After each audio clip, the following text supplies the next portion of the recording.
बंदी छोड़ सतगुरु रामपाल जी परमेश्वर जी की जय हो। परम पिता परमात्मा सारी सृष्टि के रचनहार कुल मालिक असंख्य ब्रह्मांडों के स्वामी जगत गुरु तीनों लोकों में प्रवेश करके सबका धारण पोषण करने वाले राजाधिराज आत्माधार नाथों के नाथ देवों के देव महादेव सर्वेश्वर महेश्वर मृत्युंजय अजरो अमर आदि अनादि सनातनी प्रभु जगत पिता जगदीश्वर श्री श्री 1008 की उपाधि के वास्तविक अधिकारी अकाल मूर्त शब्द स्वरूपी राम वासुदेव सर्वगतम ब्रह्म परम पूज्य प्रथम पूज्य परम संत परम पुरुष परम धनी परम दयालु सत्य कबीर हक्का कबीर अल्लाहु अकबर बाखबर अल्लाह ताला जगत के तारणहार जगत के मुक्तिदाता जगत के जगन्नाथ हारे के सहारे हिंदुओं के राम मुसलमानों के अल्लाह सिखों के वाहिगुरु ईसाइयों के मसीह दया के सागर दयानिधि करुणा के सागर करुणानिधि स्वयंभू परिभू संकट मोचन कष्ट हरण मंगल कर्ण दुख भंजन अविगत कबीर निर्विकार निर्विषम परमात्मा अलय अलेख सतगुरु आदि अनादि सतगुरु असली मर्यादा पुरुषोत्तम असली राम असली कृष्ण असली घनश्याम असली मुरारी राजाओं के राजा महाराजाओं के महाराजा शहंशाहों के शहंशाह सम्राटों के सम्राट भगवानों के भगवान अल्लाहों के अल्लाह प्रभुओं के प्रभु मसीहाओं के मसीह सच्चे वाहिगुरु बाबाओं के बाबा पीरों के पीर सेठों के सेठ जगत सेठ सावड़सा सेठ सर्वगुण संपन्न अनंत कोटि कलाओं के स्वामी अनंत कोटि ब्रह्मांडों के नायक योगियों में महायोगी ध्यानियों में महाध्यानी सिद्धों में परम सिद्ध ज्ञानियों में तत्वज्ञानी ब्रह्म ज्ञानी महाज्ञानी परम ज्ञानी सर्वश्रेष्ठ ज्ञानी विज्ञानी युवा कबीर समर्थ कबीर असंवात अमित ओझा सच्चे रहनुमा करीम अल्लाह सुभान अल्लाह दुनिया के अंतिम पैगंबर 8 सितंबर 1951 से गांव धनाना जिला सोनीपत हरियाणा भारतवर्ष की पावन भूमि पे प्रकट रियल कल की भगवान श्री नारायण साकार हरि श्री बाबा साहेब नूर अनंत परमात्मा सच्चे दरवेश सच्चे बाखबर संत श्रोमणी सतगुरु रामपाल जी परमेश्वर जी के चरण कमल में साध संगति से जुड़े हुए देश विदेश से आप और हम सभी सत्सेवक भाई बहनों का अनंत कोटि दंडवत प्रणाम। सत्साई भाई और बहनों, बहुत बड़ी दया बहुत बड़ी मेहर पूज्य गुरुदेव भगवान की परमेश्वर रामपाल जी की, जिनके शुभ आशीर्वाद से विशेष आशीर्वाद से पूरे विश्व के मानव समाज को विशेषकर हिंदू समाज से जुड़े श्रद्धालुओं को परमपिता परमेश्वर जी के विषय में भक्ति मार्ग के विषय में वो सब कुछ जानने सुनने और समझने को मिल रहा है जिसके लिए ये आत्माएं सदियों से तड़प रही थी। क्योंकि हमारे ज्ञानहीन धर्मगुरु तत्व ज्ञान के अभाव में आप और हमसे शास्त्र विरुद्ध साधना ही करवाते आ रहे हैं, जिसके चलते धर्मगुरु भी धोखे में काल के षड्यंत्र में और धर्मगुरुओं के पीछे आंख बंद करके चलने वाले अंध श्रद्धालु भी धोखे में काल के जाल में। अब परमपिता परमेश्वर जी ने स्वयं सतलोक से चलकर पृथ्वी पर प्रकट होकर तत्वदर्शी संत की भूमिका करके आप और हमारे ऊपर रहम किया है, बड़ी दया की है, जिन्होंने इन धर्मशास्त्रों के सार को निकाल कर हमारे सामने पेश कर दिया है। और अब हमें बड़ी आसानी हो गई है परमात्मा की पहचान करने में। पहले हम जिस भक्ति को पहाड़ से भी कठिन माना करते थे, आज उस भक्ति को और उन धर्मशास्त्रों को जो हमारे लिए पहेलियां बनी हुई थी, आज सतगुरु रामपाल जी ने पहली कक्षा का कायदा बना दिया है, हमें उंगलियों पर रटवा दिया है। परमात्मा कौन है, कैसा है, कहाँ रहता है, क्या लीला करता है, कैसे वो प्राप्त होता है और परमात्मा से मिलने वाले सुख कैसे प्राप्त हों। साथ में परमेश्वर ने शास्त्र विरुद्ध साधना के अंतर्गत जो हम पहले श्री ब्रह्मा श्री विष्णु श्री शंकर जी को परमात्मा मानकर सर्वेश्वर महेश्वर स्वयंभू मानकर भक्ति किया करते थे, जिस भक्ति के कारण हमें किसी प्रकार का कोई भी आध्यात्मिक लाभ प्राप्त नहीं हो रहा था, हमें किसी भी प्रकार से सुख की प्राप्ति नहीं हो रही थी, शरीर में रोग है तो बढ़ता ही जा रहा था। अब परमेश्वर ने दया करी, हमें सतभक्ति मार्ग वाली गति प्रदान की, जिसके चलते हमारे वो सांसारिक कार्य भी बड़ी आसानी से सुलभ हो रहे हैं। तो भाइयों और बहनों, ऐसे परमपिता परमेश्वर जी की भक्ति करने में हमने किसी भी प्रकार की कोई भी आनाकानी या आलस्य नहीं करना चाहिए, क्योंकि इस समर्थ परमात्मा कबीर देव की भक्ति हमें युगों युगों उपरांत नसीब होती है। तो भाइयों और बहनों, अपने कर कमल से पवित्र पुस्तक हिंदू साहिबान नहीं समझे गीता वेद पुराण, इसकी रचना करके गुरुदेव भगवान ने परमात्मा चाहने वाली आत्माओं पर बहुत बड़ा उपकार किया है।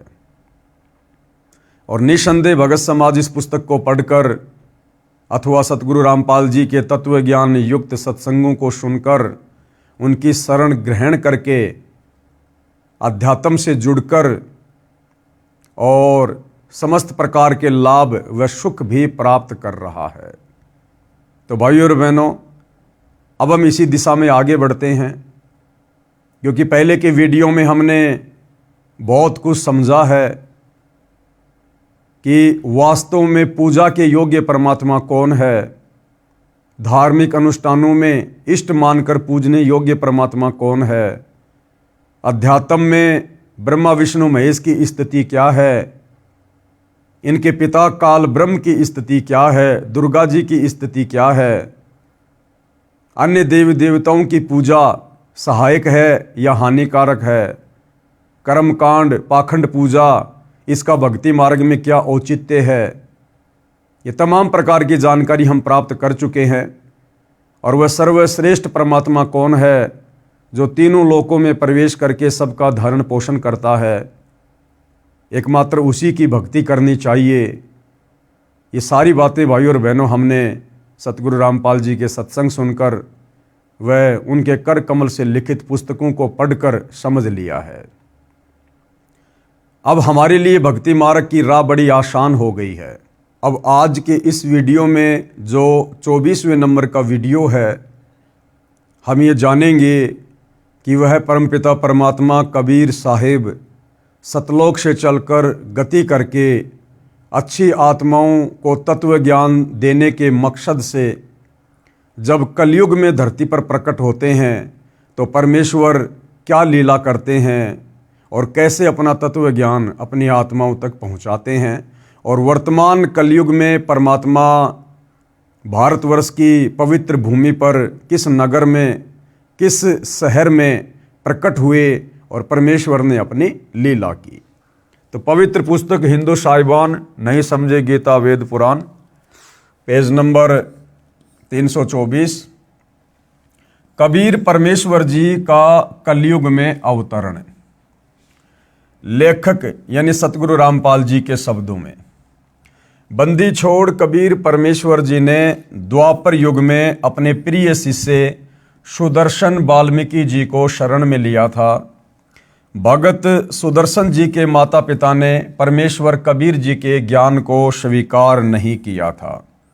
यानी कल के वीडियो में हमने जो कथा सुनी थी पांडवों के यज्ञ वाली, जिसमें स्वयं कबीर परमात्मा जो कि द्वापर युग में करुणा में ऋषि के नाम से प्रकट थे, जिन्होंने अपने प्रिय शिष्य भगत सुदर्शन सुपच का रूप बनाकर पांडवों की यज्ञ सफल की थी, उनका शंख बजाया था।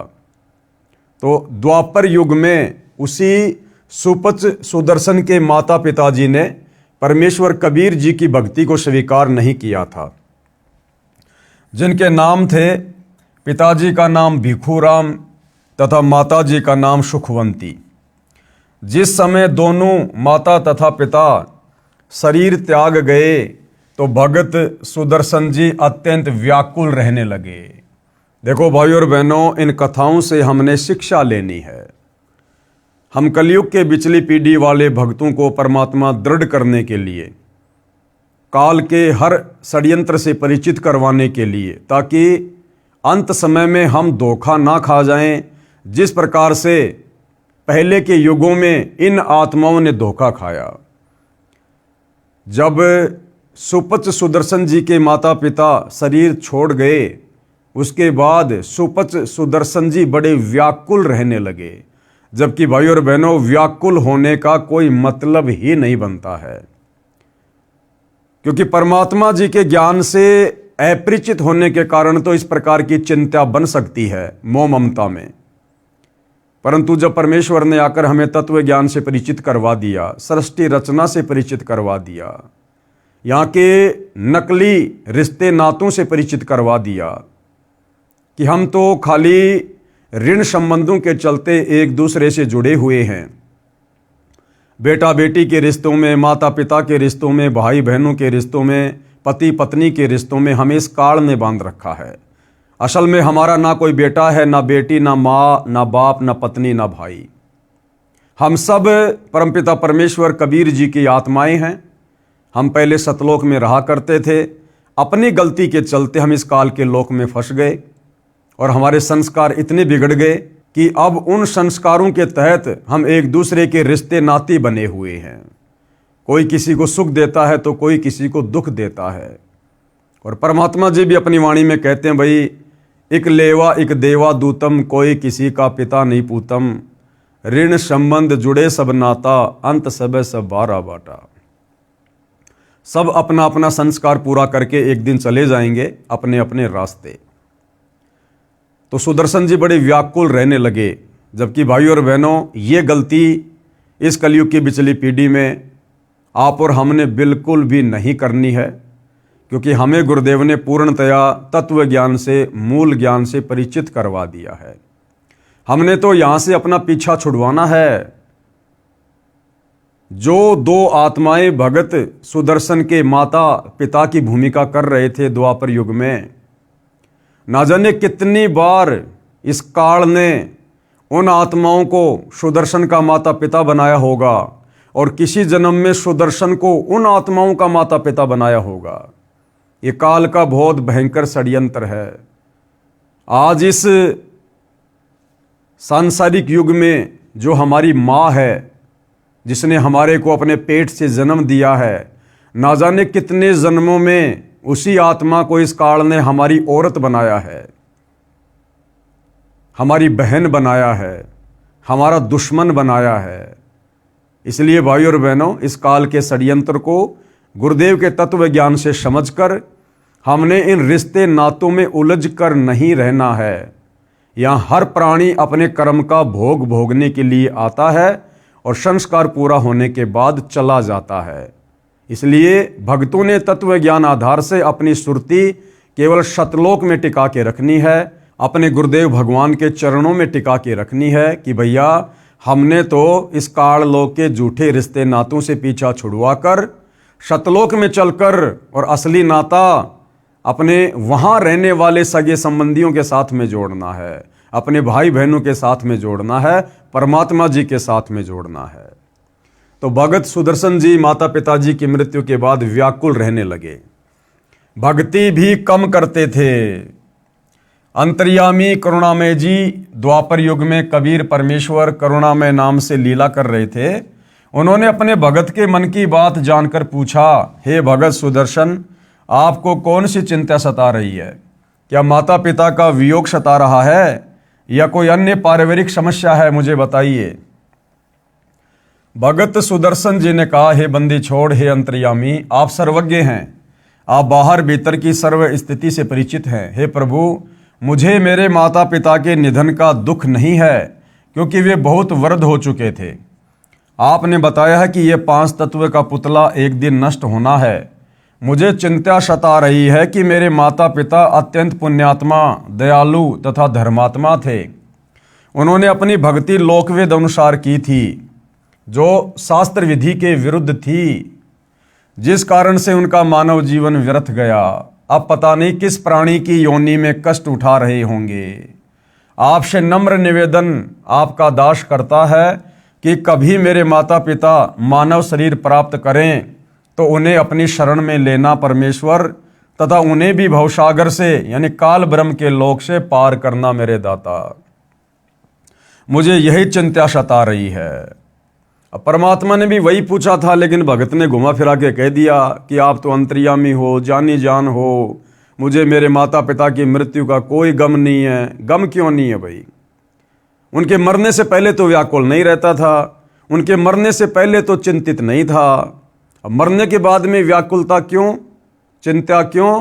तो बात वही थी भाई और बहनों, घुमा फिरा के। लेकिन हम जीव हैं, हमारी आदत है बातों को घुमा फिरा के करने की। परमेश्वर कबीर जी ने सोचा कि ये भोला भगत सुदर्शन माता पिता के मोह में फंसकर काल जाल में ही रहेगा। काल ब्रह्म ने मोह रूपी पास बहुत दृढ़ बना रखा है। ये विचार कर परमेश्वर कबीर जी ने कहा, हे भगत सुदर्शन, आप चिंता मत करो, मैं आपके माता पिता को अवश्य शरण में लूंगा तथा पार करके ही दम लूंगा। अब देखो भाई और बहनों, अगर भगत सुदर्शन जी ने परमात्मा के ज्ञान को अच्छे से समझ लिया होता तो उन्हें चिंता करने की कोई आवश्यकता ही नहीं थी। ठीक है, उसके माता पिता परमात्मा के शरण में नहीं थे, लेकिन भगत सुदर्शन को यह भी ज्ञान होना चाहिए कि परमात्मा का विधान है कि अगर किसी परिवार में कोई भगत दृढ़ होकर मर्यादा में रहकर भक्ति करेगा तो परमात्मा उसकी पिछली 7 पीढ़ियों तक के जो पूर्वज हैं, जो मर चुके हैं, उनको भी अन्य पशु पक्षी की योनियों में नहीं जाने देगा, उनको मनुष्य जन्म ही देगा और कभी न कभी अपनी शरण में लेकर उनका भी उद्धार करेगा। तो इस आधार से भी भगत सुदर्शन जी ने चिंता नहीं करनी चाहिए थी। आप सत्य लोक जाओ, ये चिंता छोड़ो। परमेश्वर कबीर जी के आश्वासन के पश्चात भगत सुदर्शन जी सत्य साधना करके सतलोक को गया, पूर्ण मोक्ष प्राप्त किया। अब पूर्ण मोक्ष प्राप्त करने का मतलब है भाई और बहनों, इस वर्तमान कलयुग की बिचली पीढ़ी में भगत सुदर्शन जी ने फिर से मनुष्य जन्म लेना पड़ेगा। ये है वो पार करने का समय, पूर्ण मोक्ष प्राप्त करने का समय, सनातन परम धाम को प्राप्त करने का समय। आज से पहले सतयुग, त्रेता, द्वापर और कलयुग की प्रथम पीढ़ी में केवल पूज्य गुरुदेव भगवान ने हमारी बैटरी चार्ज की ताकि हमें मनुष्य जन्म मिलते रहें।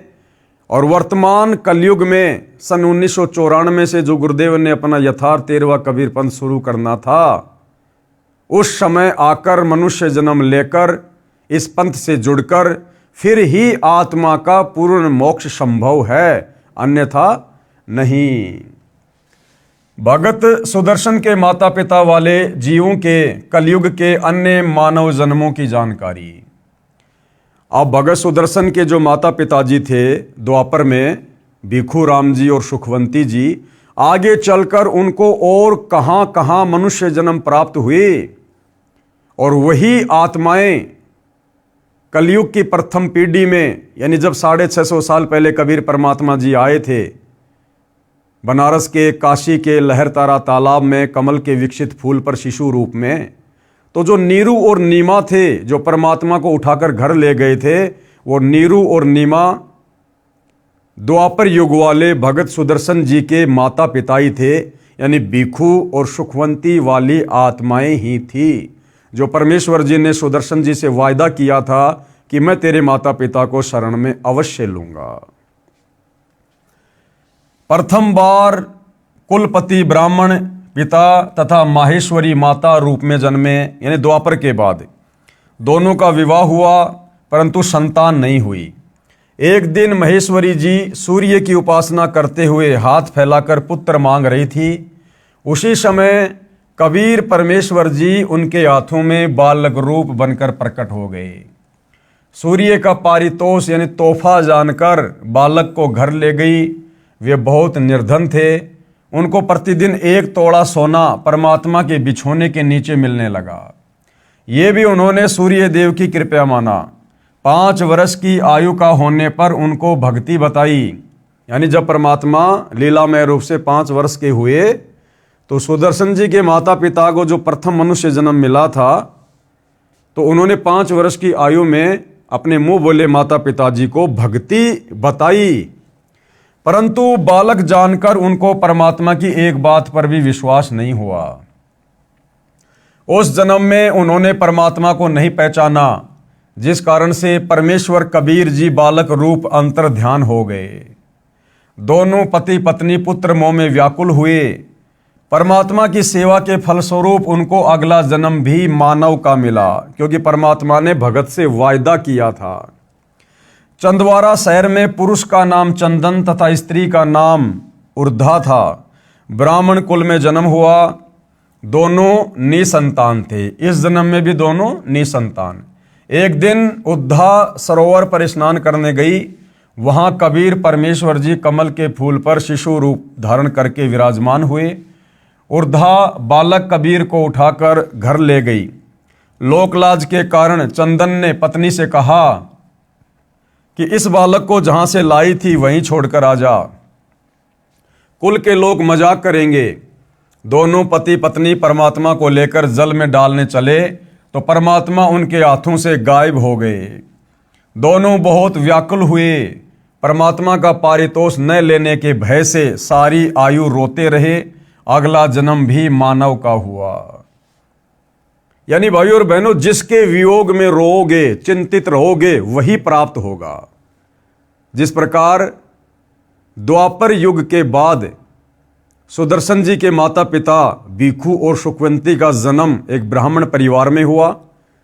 दोनों का संबंध आपस में पति और पत्नी का, संतान नहीं थी।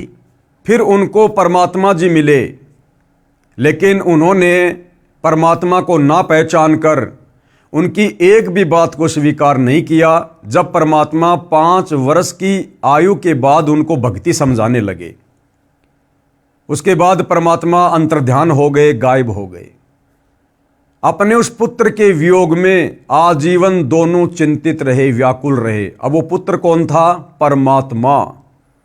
सारी जिंदगी वो किसकी याद में रोए? उसी बालक रूप परमात्मा की याद में। तो अगले जन्म में भाइयों और बहनों वही परमात्मा उनको फिर से मिले। क्यों? क्योंकि वो जिसके वियोग में रो रहे थे, जिसकी चिंता में रो रहे थे, इस काललोक के विधान अनुसार उनको वही प्राप्त होता है। गीता अध्याय 8 श्लोक नंबर 6 की अर्जुन, अंत समय में यह प्राणी शरीर त्यागते समय जिस भी भाव में भावित होता है उसका वही जन्म होता है। तो परमात्मा के वियोग में रोए तो अगले जन्म में भी उनको मनुष्य जन्म मिला। और इसी प्रकार से एक तालाब पर कमल के विकसित फूल पर वही कबीर परमात्मा उनको फिर से बालक रूप में मिले, शिशु रूप में मिले। और उस मनुष्य जन्म में भी उन्होंने परमात्मा को नहीं पहचाना। यानी उसकी पत्नी जो सरोवर से परमात्मा को लेकर आई थी, तो उसके पति ने कहा लोकलाज के कारण कि जहां से लाई है वहीं छोड़ के आ जा। तो दोनों वापस वहीं परमात्मा को छोड़ने गए तो परमात्मा उनके हाथों से गायब हो गए, अंतर्ध्यान हो गए। फिर पूरी जिंदगी वो परमात्मा के वियोग में रोए। और भाइयों और बहनों, परमात्मा के वियोग में रोने के कारण फिर अगला जन्म भी उनको स्त्री और पुरुष का मिला, कलयुग के प्रथम चरण में नीरू और नीमा का। और वही परमात्मा फिर से उनको मिला और परमेश्वर ने उनको निमित्त बनाकर अपनी परवरिश करवाई। यानी भाइयों और बहनों, हम जिसके वियोग में व्याकुल रहेंगे, चिंतित रहेंगे, हमें वही प्राप्त होगा। तो बहुत गहरी शिक्षा है भाइयों और बहनों। अब हम भक्तों को परमात्मा ने तत्व ज्ञान देकर इस गंदे लोक की वास्तविकता से, इस काल लोक की सच्चाई से, यहाँ के झूठे रिश्ते नातों की सच्चाई से हमें परिचित करवा दिया है। इसलिए हमने यहाँ की किसी भी नश्वर संपत्ति के मोह में, यहाँ के क्षणभंगुर बेटा बेटी भाई बंधु रिश्तेदारों के मोह में या अन्य भौतिक वस्तुओं के मोह में व्याकुल नहीं रहना, चिंतित नहीं रहना। हमने चिंतित रहना है केवल अपने मोक्ष को लेकर कि हे भगवान, मेरा मोक्ष नहीं हुआ तो क्या होगा। हमने चिंतित रहना है अपने पूज्य गुरुदेव भगवान को लेकर कि हे गुरुदेव, यदि आपकी प्राप्ति नहीं हुई, यदि मेरी भक्ति सफल नहीं हुई, मुझे सतलोक की प्राप्ति नहीं हुई तो क्या होगा मालिक। तो भाइयों और बहनों, जिसकी हम चिंता करेंगे अंत समय में परमात्मा हमें वहीं ले जाकर बैठा देगा। कथा इस प्रकार है। भगत सुदर्शन वाल्मीकि के माता पिता वाले जीवों को कलयुग में तीसरा भी मानव शरीर प्राप्त हुआ। भारतवर्ष के काशी शहर में सुदर्शन के पिता वाले जीव ने एक ब्राह्मण के घर जन्म लिया तथा गौरी शंकर नाम रखा, जो आगे चलकर नीरू कहलाया। तथा सुदर्शन जी की माता वाले जीव ने भी एक ब्राह्मण के घर कन्या रूप में जन्म लिया तथा सरस्वती नाम रखा, जो आगे चलकर नीमा कहलाई।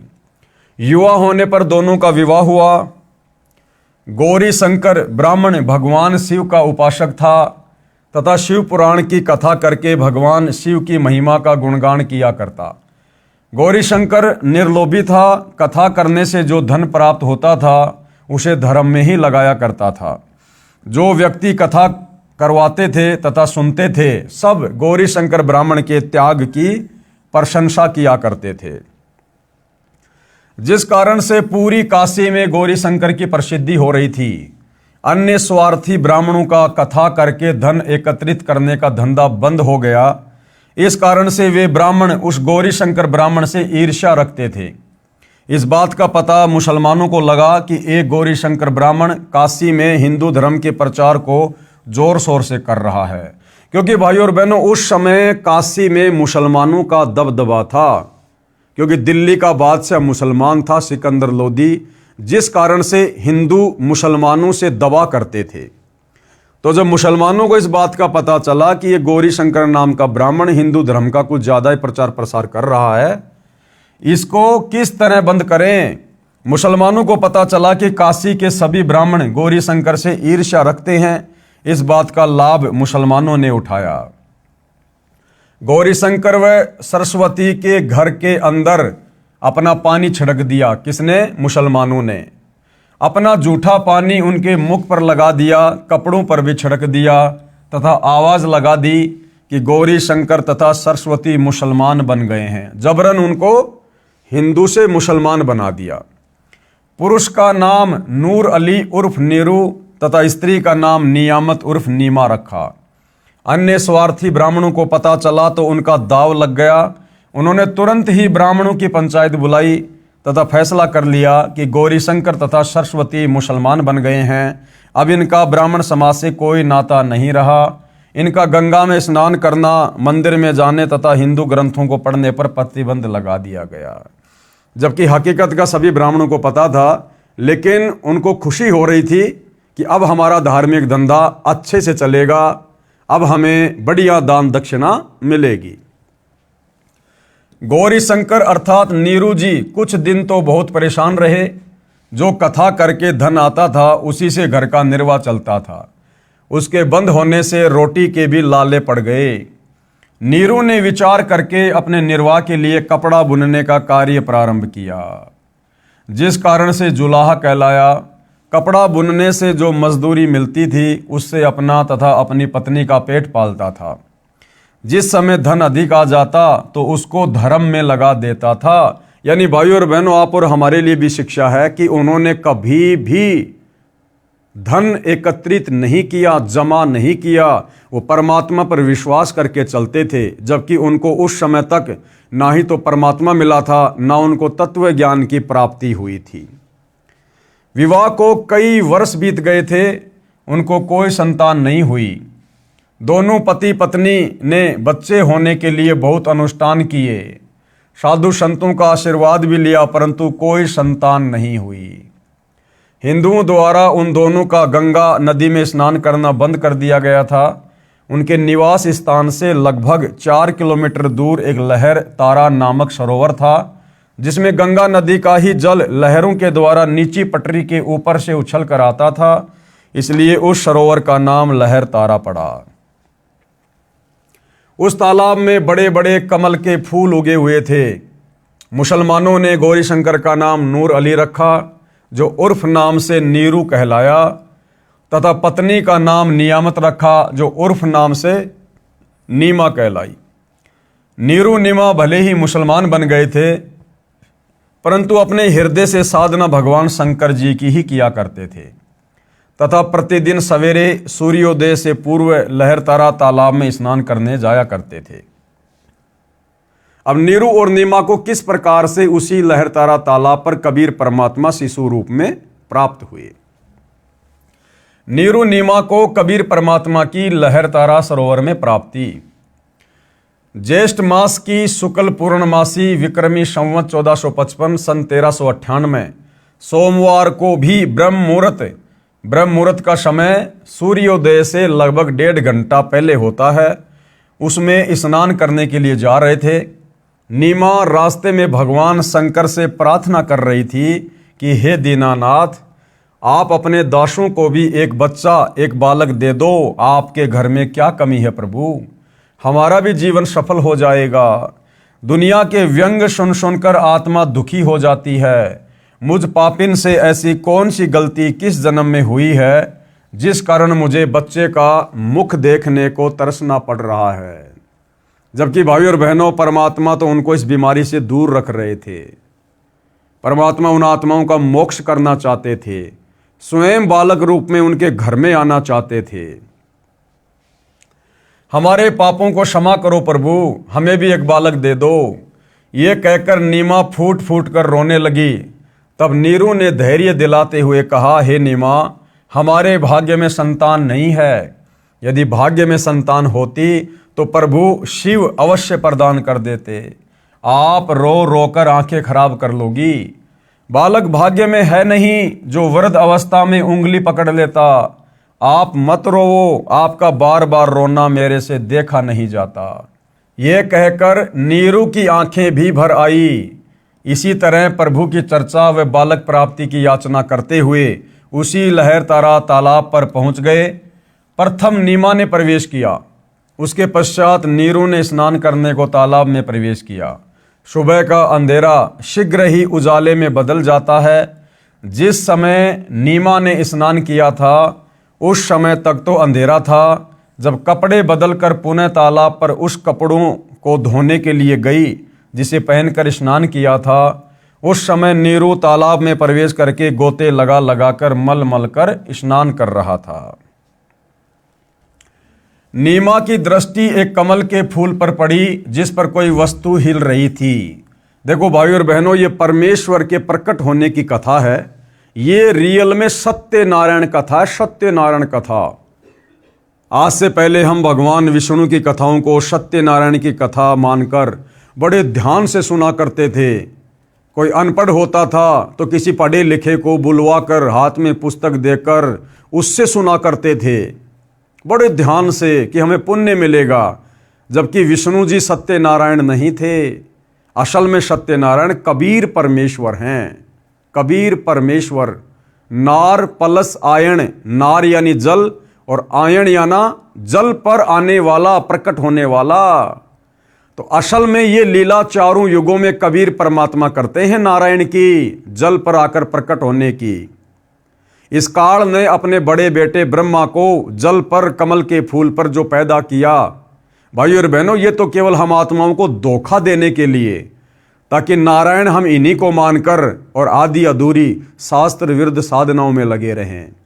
अन्यथा असल में नारायण कबीर परमात्मा है जो प्रत्येक युग में जल पर प्रकट होकर शिशु रूप में आने की लीला करते हैं।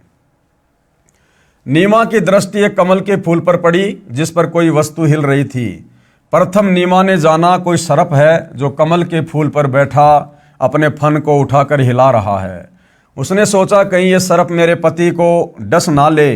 नीमा ने उसको ध्यानपूर्वक देखा, वह सर्प नहीं है, कोई बालक था जिसने एक पैर अपने मुख में ले रखा था तथा दूसरे को हिला रहा था। नीमा ने अपने पति से ऊंची आवाज में कहा, देखियो जी, एक छोटा बच्चा कमल के फूल पर लेटा है, वह जल में डूब ना जाए। नीरू स्नान करते करते उसकी ओर न देखकर बोला, नीमा, बच्चों की चाह ने तुझे पागल बना दिया, अब तुझे जल में भी बच्चे दिखाई देने लगे। नीमा ने अधिक तेज आवाज में कहा, मैं सच कह रही हूं, देखो सचमुच एक बच्चा कमल के फूल पर वह रहा, देखो देखो। नीमा की आवाज में परिवर्तन व अधिक कशक देखकर नीरू ने उस ओर देखा जिस ओर नीमा हाथ से संकेत कर रही थी। कमल के फूल पर नवजात शिशु को देखकर नीरू ने आव देखा न ताव और झपट कर कमल के फूल सहित बच्चा उठाकर अपनी पत्नी को दे दिया। अब भाइयों और बहनों, चारों युगों में कबीर परमेश्वर जी कमल के फूल पर ही प्रकट होने की लीला क्यों करते हैं? क्योंकि गुरुदेव ने सत्संग में बताया कि परमात्मा बड़ा पाक और पवित्र है, और जो कमल का फूल होता है, कमल के फूल पर कोई भी गंदगी या कीचड़ या धूल नहीं टिकती है। वो बिल्कुल साफ सुथरा खिला खिला होता है। इसलिए परमात्मा कमल के फूल पर प्रकट होते हैं। अब विचार करने की बात ये है भाइयों और बहनों, वर्तमान में वही कबीर परमात्मा सतगुरु रामपाल जी के नाम से धरती पर प्रकट हैं। लेकिन भाई, ये कलयुग की बिचली पीढ़ी है, साइंस का ज़माना है, इंसान अपने आप को बहुत ज़्यादा चतुर और शाना समझने लग गया। अब यदि वो परमात्मा इस कलयुग की बिचली पीढ़ी में वैसी ही लीला करें जो लीला उन्होंने 650 साल पहले की थी कमल के फूल पर आने की, तो भाइयों और बहनों, वर्तमान में कोई भी व्यक्ति सतगुरु रामपाल जी को परमात्मा के रूप में स्वीकार नहीं करेगा। क्योंकि इस नकली विज्ञान ने, साइंस ने हमारे दिमाग के पर्दे बंद कर रखे हैं। हमें अज्ञानता का काला चश्मा पहना रखा है, अध्यात्म से कोसों दूर करके। और हम क्या कहेंगे कि इम्पॉसिबल, ऐसा हो ही नहीं सकता कि मां के गर्भ के बिना कोई भी ऐसे कमल के फूल पर प्रकट हो जाएगा। ऐसा बिल्कुल नहीं हो सकता है, साइंस के नियमों के खिलाफ है। और हम सतगुरु रामपाल जी को कोई तांत्रिक मान लेते, कोई सेवड़ा मान लेते, कोई जादूगर मान लेते, या अन्य कोई प्रेत आत्मा मान लेते। लेकिन भगवान के रूप में वर्तमान में अगर वो उसी प्रकार की लीला करके प्रकट हों, तो कोई भी उनको परमात्मा के रूप में स्वीकार नहीं करता। ये परमात्मा को पहले से पता था। इसलिए परमात्मा ने वर्तमान में अपने प्रकट होने की लीला को दूसरा रूप दे दिया। कैसा? जैसे कि आदरणीय गरीबदास जी 350 साल पहले शिशु रूप में सतलोक से चलकर प्रकट हुए। सांसारिक दिखावे में उन्होंने मुंह बोला माता पिता बनाया। इसी प्रकार से वर्तमान में सतगुरु रामपाल जी प्रकट हुए हैं। भाइयों और बहनों, हमारी चरम दृष्टि का ये धोखा है। ये बात हमें उनके तत्व ज्ञान से समझ में आएगी कि कबीर परमात्मा ही तत्वदर्शी संत की भूमिका करता है। दूसरा सृष्टि में कोई तत्वदर्शी संत हो ही नहीं सकता। सारी सृष्टि में एकमात्र जगत गुरु कबीर परमात्मा ही होते हैं, और वर्तमान में एकमात्र जगत गुरु धरती पर सतगुरु रामपाल जी हैं, तो ये स्वयं कबीर परमात्मा है। तो किसी मां के गर्भ से जन्म लेकर आने का तो कोई मतलब ही नहीं होता, ये तो स्वयंभू परमात्मा है। हाँ, हमारी चरम दृष्टि को धोखा देने के लिए लीला परमात्मा जो मर्जी करे, तो वही लीला परमेश्वर ने की। आप और हमें लगता है, दुनिया की नज़रों में ऐसा प्रतीत होता है जैसा वो माँ के गर्भ से आए हैं, परंतु भाइयों और बहनों, ये हमारी चरम दृष्टि का धोखा है। जो परमात्मा इस धरती पर भी सतलोक से चलकर और कमल के फूल पर प्रकट होते हैं, क्योंकि कमल के फूल पर गंदगी नहीं टिकती, तो बोला वही कबीर परमात्मा सतगुरु रामपाल जी एक मां के गर्भ से जन्म लेकर गंदगी में जेर से लिपटकर भला बाहर क्यों आएंगे? तो भाइयों और बहनों, इस बात को भी वही आत्माएं समझ पाएंगी, इस लीला को वही आत्माएं समझ पाएंगी जो आत्माएं युगों युगों से भक्ति धन से सराबोर होंगी, जिनके भक्ति संस्कार मजबूत होंगे, और जो संकेतों में परमेश्वर की हर बात को समझने के योग्य होंगी। अन्यथा लोग शौपन में भी विश्वास नहीं कर सकते कि सतगुरु रामपाल जी माँ के गर्भ से जन्म ना लेकर अपनी लीला के तहत हमारी चरम दृष्टि को धोखा देते हुए प्रकट हुए होंगे। तो परमात्मा जी कमल के फूल पर प्रकट हुए, और नीरू और नीमा उनको वहां से उठाकर अपने घर ले गए। नीमा ने परमेश्वर कबीर जी को सीने से लगाया, मुख चूमा, पुत्रवत प्यार किया। जिस परमेश्वर की खोज में ऋषि मुनियों ने जीवन भर शास्त्र विधि विरुद्ध साधना की, उन्हें नहीं मिला, वही परमेश्वर भक्तमती नीमा की गोद में खेल रहा था।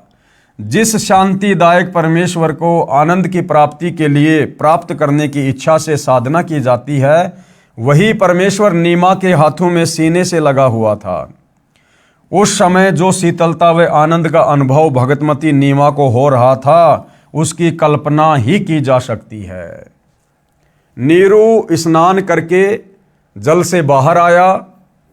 नीरू ने सोचा, यदि हम इस बच्चे को नगर में ले जाएंगे तो शहरवासी हम पर शक करेंगे, सोचेंगे कि ये किसी के बच्चे को चुरा कर लाए हैं, कहीं हमें नगर से निकाल ना दें।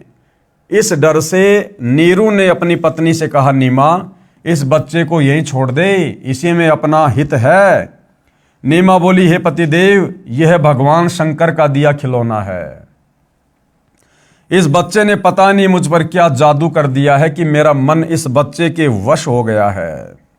अब भाई, ये परमात्मा तो सबसे बड़ा जादूगर है, मैं इस बच्चे को नहीं त्याग सकती। नीरू ने नीमा को अपने मन की बात से अवगत करवाया, बताया कि ये बच्चा नगरवासी हमसे छीन लेंगे, पूछेंगे कहाँ से लाए हो, हम कहेंगे लहर तारा तालाब में कमल के फूल पर मिला है, हमारी बात पर कोई भी विश्वास नहीं करेगा, हो सकता है वे हमें नगर से भी निकाल दें। तब नीमा ने कहा, मैं इस बालक के साथ देश निकाला भी स्वीकार कर लूंगी, परंतु इस बच्चे को नहीं त्याग सकती। मैं अपनी मृत्यु को भी स्वीकार कर लूंगी, परंतु इस बच्चे से भिन्न नहीं रह सकूंगी। नीमा का हठ देखकर नीरू को क्रोध आ गया तथा अपने हाथ को थप्पड़ मारने की स्थिति में उठाकर आंखों में आंसू भरकर करुणा भरी आवाज में बोला, नीमा, मैंने आज तक तेरी किसी भी बात को नहीं ठुकराया। ये जानकर कि हमारे कोई बच्चा नहीं है, मैंने तुझे पति तथा पिता दोनों का प्यार दिया है, तू मेरे नम्र स्वभाव का अनुचित लाभ उठा रही है। आज मेरी स्थिति को न समझकर अपने हठी स्वभाव से मुझे कष्ट दे रही है।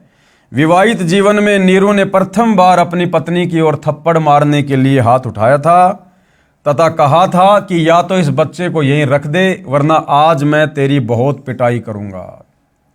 उसी समय नीमा के सीने से चिपके बालक रूपधारी परमेश्वर बोले, हे नीरू, आप मुझे अपने घर ले चलो, आप पर कोई आपत्ति नहीं आएगी। मैं शतलोक से चलकर तुम्हारे हित के लिए यहाँ आया हूँ। नवजात शिशु के मुख से उपरोक्त वचन सुनकर नीरू यानी नूर अली डर गया, कहीं यह कोई देव या पितर या कोई सिद्ध पुरुष न हो और मुझे श्राप दे दे। अब देखो भाइयों और बहनों, जब 650 साल पहले नीरू और नीमा, जिन्होंने अपनी आंखों से कमल के फूल पर शिशु रूपधारी परमेश्वर कबीर को देखा, उठाया, और परमात्मा ने शिशु रूप में ही उनको संदेशा भी दिया, उसके बावजूद भी उन्होंने परमेश्वर को ना पहचान कर क्या समझा, क्या कह रहे हैं, वो दोनों डर गए, कहीं ये कोई देव या पितर या कोई सिद्ध पुरुष ना हो और मुझे श्राप ना दे दे। तो बोलो, अगर वर्तमान कलयुग की बिचली पीढ़ी में, इस भयंकर कलयुग में, साइंस के ज़माने में, अगर सतगुरु रामपाल जी किसी तालाब में या जोहड़ में विकसित कमल के फूल पर प्रकट होने की लीला करते, तो वर्तमान में भला उनको परमात्मा के रूप में कौन स्वीकार करता। इस डर से नीरू कुछ नहीं बोला, घर की ओर चल पड़ा। पीछे पीछे उसकी पत्नी परमेश्वर को प्यार करती हुई चल पड़ी। अब आगे की लीला। कबीर जी के सशरीर सत्यलोक से आने का साक्षी, सर्वप्रथम कबीर परमेश्वर जी को सतलोक से सशरीर शिशु रूप में आते हुए और उस लहर तारा तालाब में कमल के विकसित फूल पर प्रकट होते हुए किसने देखा था? कौन था साक्षी इस बात का? प्रतिदिन की तरह ज्येष्ठ मास की पूर्णमासी विक्रमी संवत 1455 1398 ईस्वी सोमवार को भी एक अष्टानंद नामक ऋषि, जो स्वामी रामानंद ऋषि जी के शिष्य थे, काशी शहर से बाहर बने तालाब लहर तारा तालाब के स्वच्छ जल में स्नान करने के लिए प्रतिदिन की तरह गए। ब्रह्म मुहूर्त का समय था। ब्रह्म मुहूर्त का समय सूर्योदय से लगभग 1.5 घंटा पहले का होता है। ऋषि अष्टानंद जी ने लहर तारा तालाब में स्नान किया। वे प्रतिदिन वहीं बैठकर कुछ समय अपनी पाठ पूजा किया करते थे। ऋषि अष्टानंद जी ध्यान मग्न होने की चेष्टा कर ही रहे थे, उसी समय आकाश से एक प्रकाश पुंज नीचे की ओर आता दिखाई दिया। वह इतना तेज प्रकाश था, उसे ऋषि जी की चरम दृष्टि सहन नहीं कर सकी। जैसे दोपहर के समय सूर्य की तरफ देखते हैं तो हमारी आंखें सहन नहीं कर पाती और बंद हो जाती है, और बंद आंखों में फिर सूर्य का छोटा छोटा गोला दिखाई देता है जो प्रकाश रहित होता है। उसे ऋषि जी की चरम दृष्टि सहन नहीं कर सकी। जिस प्रकार आंखें सूर्य की रोशनी को सहन नहीं कर पाती, सूर्य के प्रकाश को देखने के पश्चात आंखें बंद करने पर सूर्य का आकार दिखाई देता है, उसमें प्रकाश अधिक नहीं होता। इसी प्रकार प्रथम बार परमेश्वर के प्रकाश को देखने से ऋषि जी की आंखें बंद हो गई। बंद आंखों में शिशु को देखकर, यानी एक बालक को देखकर फिर से आंखें खोली। ऋषि अष्टानंद जी ने देखा कि वह प्रकाश लहरतारा तालाब पर उतर गया है, जिससे पूरा सरोवर प्रकाशमान हो गया तथा देखते ही देखते वह प्रकाश जलाशय के एक कोने में सिमट गया। ऋषि अष्टानंद जी ने सोचा, ये कैसा दृश्य मैंने देखा, ये मेरी भक्ति की उपलब्धि है या मेरा दृष्टि दोष है। इसके विषय में गुरुदेव स्वामी रामानंद जी से पूछूंगा। ये विचार करके ऋषि अष्टानंद जी अपनी शेष साधना को छोड़कर अपने पूज्य गुरुदेव के पास गए। स्वामी रामानंद जी को सर्व घटनाक्रम बताकर पूछा, हे गुरुदेव, ये मेरी भक्ति की उपलब्धि है या मेरी कोई भ्रमणा है? मैंने प्रकाश आकाश से नीचे की ओर आते देखा, जिसे मेरी आंखें सहन नहीं कर सकी। आंखें बंद हुई तो नवजात शिशु दिखाई दिया। पुनः आंखें खोली तो उस प्रकाश से पूरा जलाशय ही जगमगा गया। पश्चात वह प्रकाश उस तालाब के एक कोने में सिमट गया। मैं आपसे कारण जानने की इच्छा से अपनी साधना बीच में ही छोड़कर आया हूं। कृपया मेरी शंका का समाधान कीजिए। अब पंडित रामानंद जी को जैसा भी ज्ञान था, उन्होंने अपने शिष्य की शंका का समाधान किया। ऋषि रामानंद स्वामी जी ने अपने शिष्य अष्टानंद से कहा, हे ब्राह्मण, ये न तो तेरी भक्ति की उपलब्धि है, न आपका दृष्टि दोष ही है। इस प्रकार की घटनाएं उस समय होती है जब ऊपर के लोकों से कोई देव पुरुष पृथ्वी पर अवतार धारण करने के लिए आते हैं। वह किसी स्त्री के गर्भ में निवास करता है। क्या कह रहे हैं रामानंद जी? कि जिस समय ऊपर के लोकों से कोई देव पुरुष पृथ्वी पर अवतार धारण करने आते हैं और फिर क्या करते हैं, वह किसी स्त्री के गर्भ में निवास करते हैं। अब भाइयों और बहनों, पंडित रामानंद जी को केवल इतना ही ज्ञान था कि परमात्मा ब्रह्मा विष्णु महेश हैं, और जब ये अवतार धारण करते हैं, पृथ्वी पर आते हैं, तो ये भी किसी माँ के गर्भ में जो है जन्म लेकर ही आगे चलकर अपनी लीला करते हैं। उनको केवल इतना ही पता था। उनको ये नहीं पता था कि परमात्मा कभी किसी माँ के गर्भ से जन्म नहीं लेता, परमात्मा स्वयंभू होता है, परमात्मा परिभू है। उनको इस बात का नहीं पता था, जबकि वेदों को पढ़ा करते थे, गीता जी को पढ़ा करते थे, लेकिन परमात्मा की डेफिनेशन पंडित रामानंद जी को भी पता नहीं थी। तो उन्होंने अपने शिष्य से कहा कि ऊपर के लोक से कोई देव पुरुष आया है, अवतार धारण करेगा और किसी स्त्री के गर्भ में निवास करता है, फिर बालक रूप धारण करके नर लीला करके अपना अपेक्षित कार्य पूर्ण करता है। कोई देव पुरुष ऊपर के लोकों से आया है, वह काशी नगर में किसी के घर जन्म लेकर अपना प्रारब्ध पूरा करेगा। उपरोक्त वचनों द्वारा ऋषि रामानंद स्वामी जी ने अपने शिष्य अष्टानंद जी की शंका का समाधान किया। उन ऋषियों की यही धारणा थी, अब क्या कह रहे हैं गुरुदेव, उन ऋषियों की यही धारणा थी कि सर्व अवतार गण यानी सभी अवतार माता के गर्भ से ही जन्म लेते हैं। और उनका कहना, उनका सोचना सही भी था भाइयों और बहनों, क्योंकि 21 ब्रह्मांड के जितने भी भगवान हैं, जब वो अवतार लेते हैं तो माँ के गर्भ से ही लेते हैं। परंतु वो पूर्ण परमात्मा, सारी सृष्टि का सृजनहार, जब वो स्वयं पृथ्वी पर आता है तो वो अपना अवतार खुद ही होता है। वो किसी माँ के गर्भ से जन्म लेकर फिर लीला नहीं करता है। उन ऋषियों की यही धारणा थी कि सभी अवतार गण माता के गर्भ से ही जन्म लेते हैं। बालक को लेकर नीरू तथा नीमा अपने घर जुलाहा मोहल्ला कॉलोनी में आए। जिस भी नर व नारी ने नवजात शिशु रूप में परमेश्वर कबीर जी को देखा तो वह देखता ही रह गया।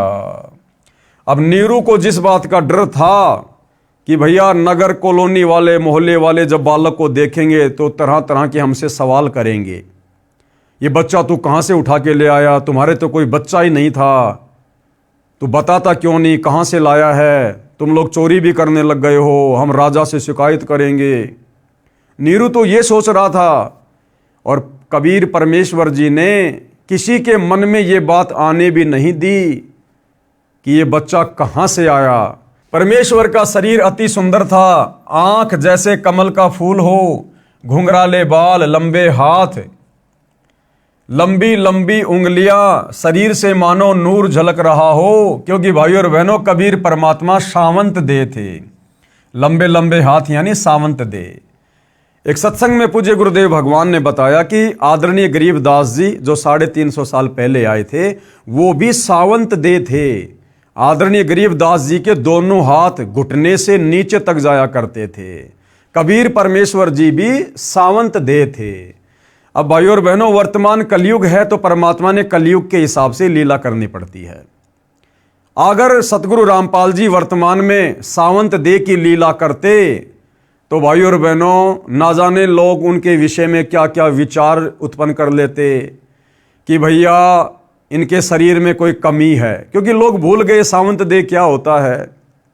तो लोग क्या बोलते, पता नहीं क्या क्या विचार उत्पन्न कर लेते अपने मन में कि इनके माता पिताजी में कोई कमी थी जिस कारण से इनका शरीर ढंग से सेट नहीं हो पाया, बच्चा गर्भ में ठीक से नहीं जो है अपना विकास कर पाया, और देखो इनके शरीर में दोष है, इनको लंबे लंबे हाथ हो गए, ना जाने क्या क्या विचार अपने मन में उत्पन्न कर लेते।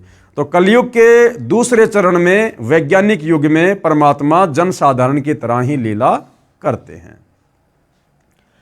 पूरी काशी नगरी में ऐसा अद्भुत बालक नहीं था, जो भी देखता वही अन्य को बताता कि नूर अली को एक बालक तालाब पर मिला है, आज ही उत्पन्न हुआ शिशु है। डर के मारे लोक लाज के कारण किसी विधवा ने डाला होगा। यानी भाइयों और बहनों परमात्मा ने नगर वासियों के दिलो दिमाग में उल्टी धारणा पैदा कर दी, क्योंकि परमात्मा समर्थ है भाइयों और बहनों। वो एक सेकंड में विचारों को चेंज कर सकते हैं, एक सेकंड में विचारों को वैसा का वैसा बना सकते हैं। तो सबके मन में क्या हुआ कि भैया लगता है किसी औरत ने इस बच्चे को जन्म देकर लोक लाज के कारण और वहाँ पर डाल दिया होगा, फेंक दिया होगा, और नीमा को ये बच्चा हाथ लग गया होगा, और अच्छा हुआ जो इस बच्चे को ले आए, वरना बच्चे की दुर्गति हो जाती। बालक को देखने के पश्चात उसके चेहरे से दृष्टि हटाने को दिल नहीं करता, आत्मा अपने आप खिंची जाती है। पता नहीं बालक के मुख पर कैसा जादू है, पूरी काशी परमेश्वर के बालक रूप को देखने को उमड़ पड़ी। स्त्री पुरुष झुंड के झुंड बनाकर मंगल गान गाते हुए नीरू के घर बच्चे को देखने को आए। बच्चे यानी कबीर परमेश्वर को देखकर कोई कह रहा था यह बालक तो कोई देवता का अवतार है, कोई कह रहा था ये तो साक्षात विष्णु जी ही आए लगते हैं, कोई कह रहा था ये भगवान शिव ही अपनी काशी नगरी को कृतार्थ करने को उत्पन्न हुए हैं, कोई कह रहा था ये तो किन्नर का अवतार है, कोई कह रहा था ये पितर नगरी से आया है। ये सर्व वार्ता सुनकर नीमा अप्रसन्न होकर कहती थी कि मेरे बच्चे के विषय में कुछ मत कहो, हे अल्लाह मेरे बच्चे की इनकी नज़र से रक्षा करना। तुमने कभी बच्चा देखा भी है या नहीं? ऐसे समूह के समूह मेरे बालक को देखने आ रहे हो। आने वाले स्त्री पुरुष बोले, हे नीमा हमने बालक तो बहुत देखे हैं परंतु आपके बालक जैसा नहीं देखा, इसलिए हम इसे देखने आए हैं। ऊपर अपने अपने लोकों से श्री ब्रह्मा जी, श्री विष्णु जी तथा श्री शिव जी भी झांक कर देखने लगे। काशी के वासियों के मुख से अपने में से श्री ब्रह्मा, श्री विष्णु तथा श्री शिव में से एक यह बालक होने की बात सुनकर बोले कि यह बालक तो किसी अन्य लोक से आया है। यानी जब काशी वाले इस प्रकार की बातें कर रहे थे, कोई कह रहा था भैया ये तो ब्रह्मा जी का अवतार है, कोई कह रहा था ये तो साक्षात विष्णु जी आ गए, कोई कह रहा था भाई शंकर जी आ गए अवतार लेकर। तो ऊपर ब्रह्मा विष्णु महेश भी नीचे झांक कर देख रहे थे। तो वो भी आपस में बातें कर रहे थे कि भाई ये हमारे में से तो कोई नहीं है, ये तो किसी दूसरे लोक से आया है, भाई कोई परमात्मा ही है, कोई तगड़ा ही महापुरुष है। इसके मूल स्थान से हम भी अपरिचित हैं। उन्होंने भी अपनी दिव्य दृष्टि लगा के देख ली, ब्रह्मा विष्णु महेश को भी पता नहीं चला। तो उन्होंने कहा कि ये तो किसी अपरिचित लोक से आया है। अब भाई और बहनों, वो तो अपरिचित लोक ही है हमारे लिए, तो सत्यलोक। इसके मूल स्थान से हम भी अपरिचित हैं, परंतु है बहुत शक्ति युक्त, कोई सिद्ध पुरुष है। शिशु कबीर परमेश्वर का नामांकन। अब जैसे छोटे बच्चे का नामकरण किया जाता है, नाम रखा जाता है, तो कबीर परमेश्वर जी का जब नाम रखने का समय आया तो परमेश्वर जी ने क्या और कैसी लीला की। नीरू यानी नूर अली तथा नीमा पहले हिंदू ब्राह्मण ब्राह्मणी थे। इस कारण लालचवश ब्राह्मण लड़के का नाम रखने आए। अब देखो कितने लोभी और लालची थे। पहले तो बड़े खुश हुए जब मुसलमानों ने जबरदस्ती अपना पानी छिड़क कर उनको जबरन मुसलमान बना दिया। अब जब उनके घर पर वो बच्चा आया तो ब्राह्मण दौड़ चले, ले लेके अपना बही खाता, अपने वो जो भी उनके वो पोथी पाने होते हैं धार्मिक, कि हम बच्चे का नाम रखेंगे। क्यों? नामकरण करते समय 1 आध रुपया मिलता है। तो उस भिक्षा के लालच में, दान दक्षिणा के लालच में ब्राह्मण आ गए पहले लड़के का नाम रखने के लिए। उसी समय काजी मुसलमान भी अपनी पुस्तक कुरान शरीफ को लेकर लड़के का नाम रखने के लिए आ गए। उस समय दिल्ली में मुगल बादशाहों का शासन था, जो पूरे भारतवर्ष पर शासन करते थे, जिस कारण हिंदू समाज मुसलमानों से दबता था। काजियों ने कहा लड़के का नामकरण हम मुसलमान विधि से करेंगे। अब ये मुसलमान हो चुके हैं, ये कहकर काजियों में मुख्य काजी ने कुरान शरीफ पुस्तक को कहीं से खोला। उस पृष्ठ पर प्रथम पंक्ति में प्रथम नाम कबीरन लिखा था। कबीरन, क्योंकि परमात्मा ने कलयुग की पिछली पीढ़ी में कबीर नाम से ही प्रकट होकर अपनी महिमा करवानी थी। तो जब काजी ने कुरान को खोला तो क्या लिखा हुआ था? कबीरन।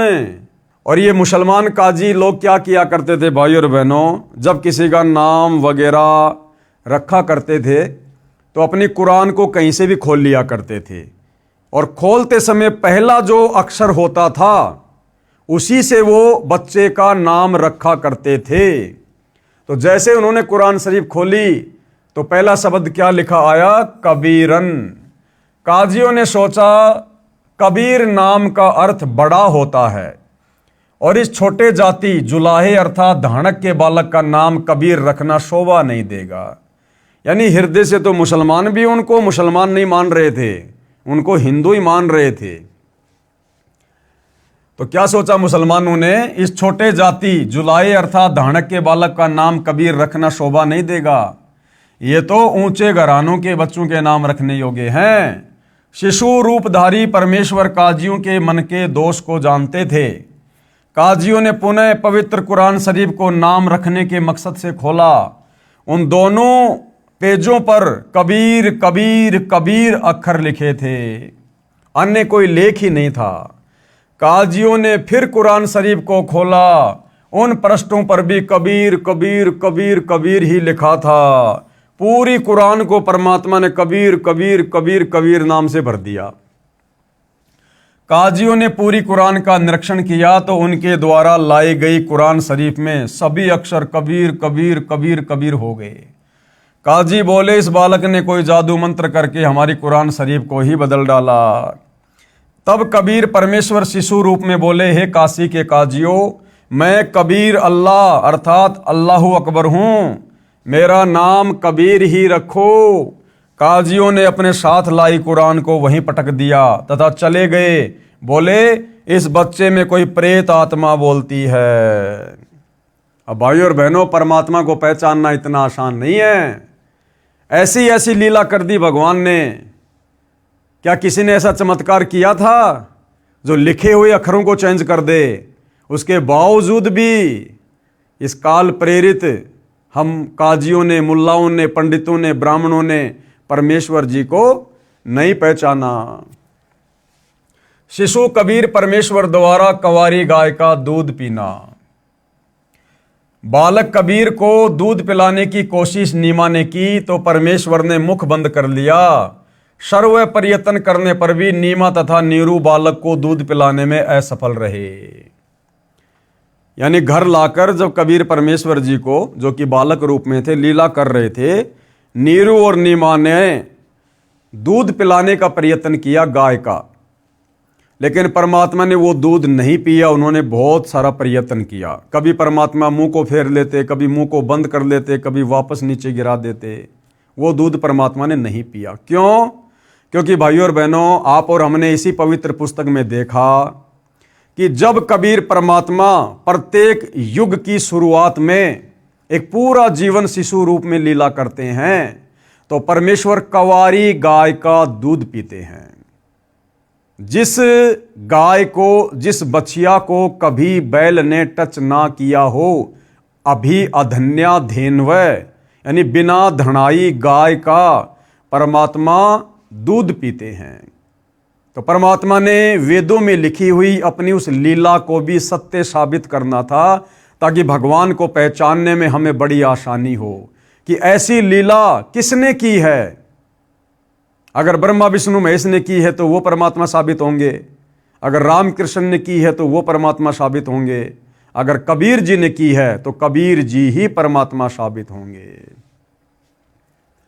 25 दिन जब बालक को निराहार बीत गए तो माता पिता अति चिंतित हो गए।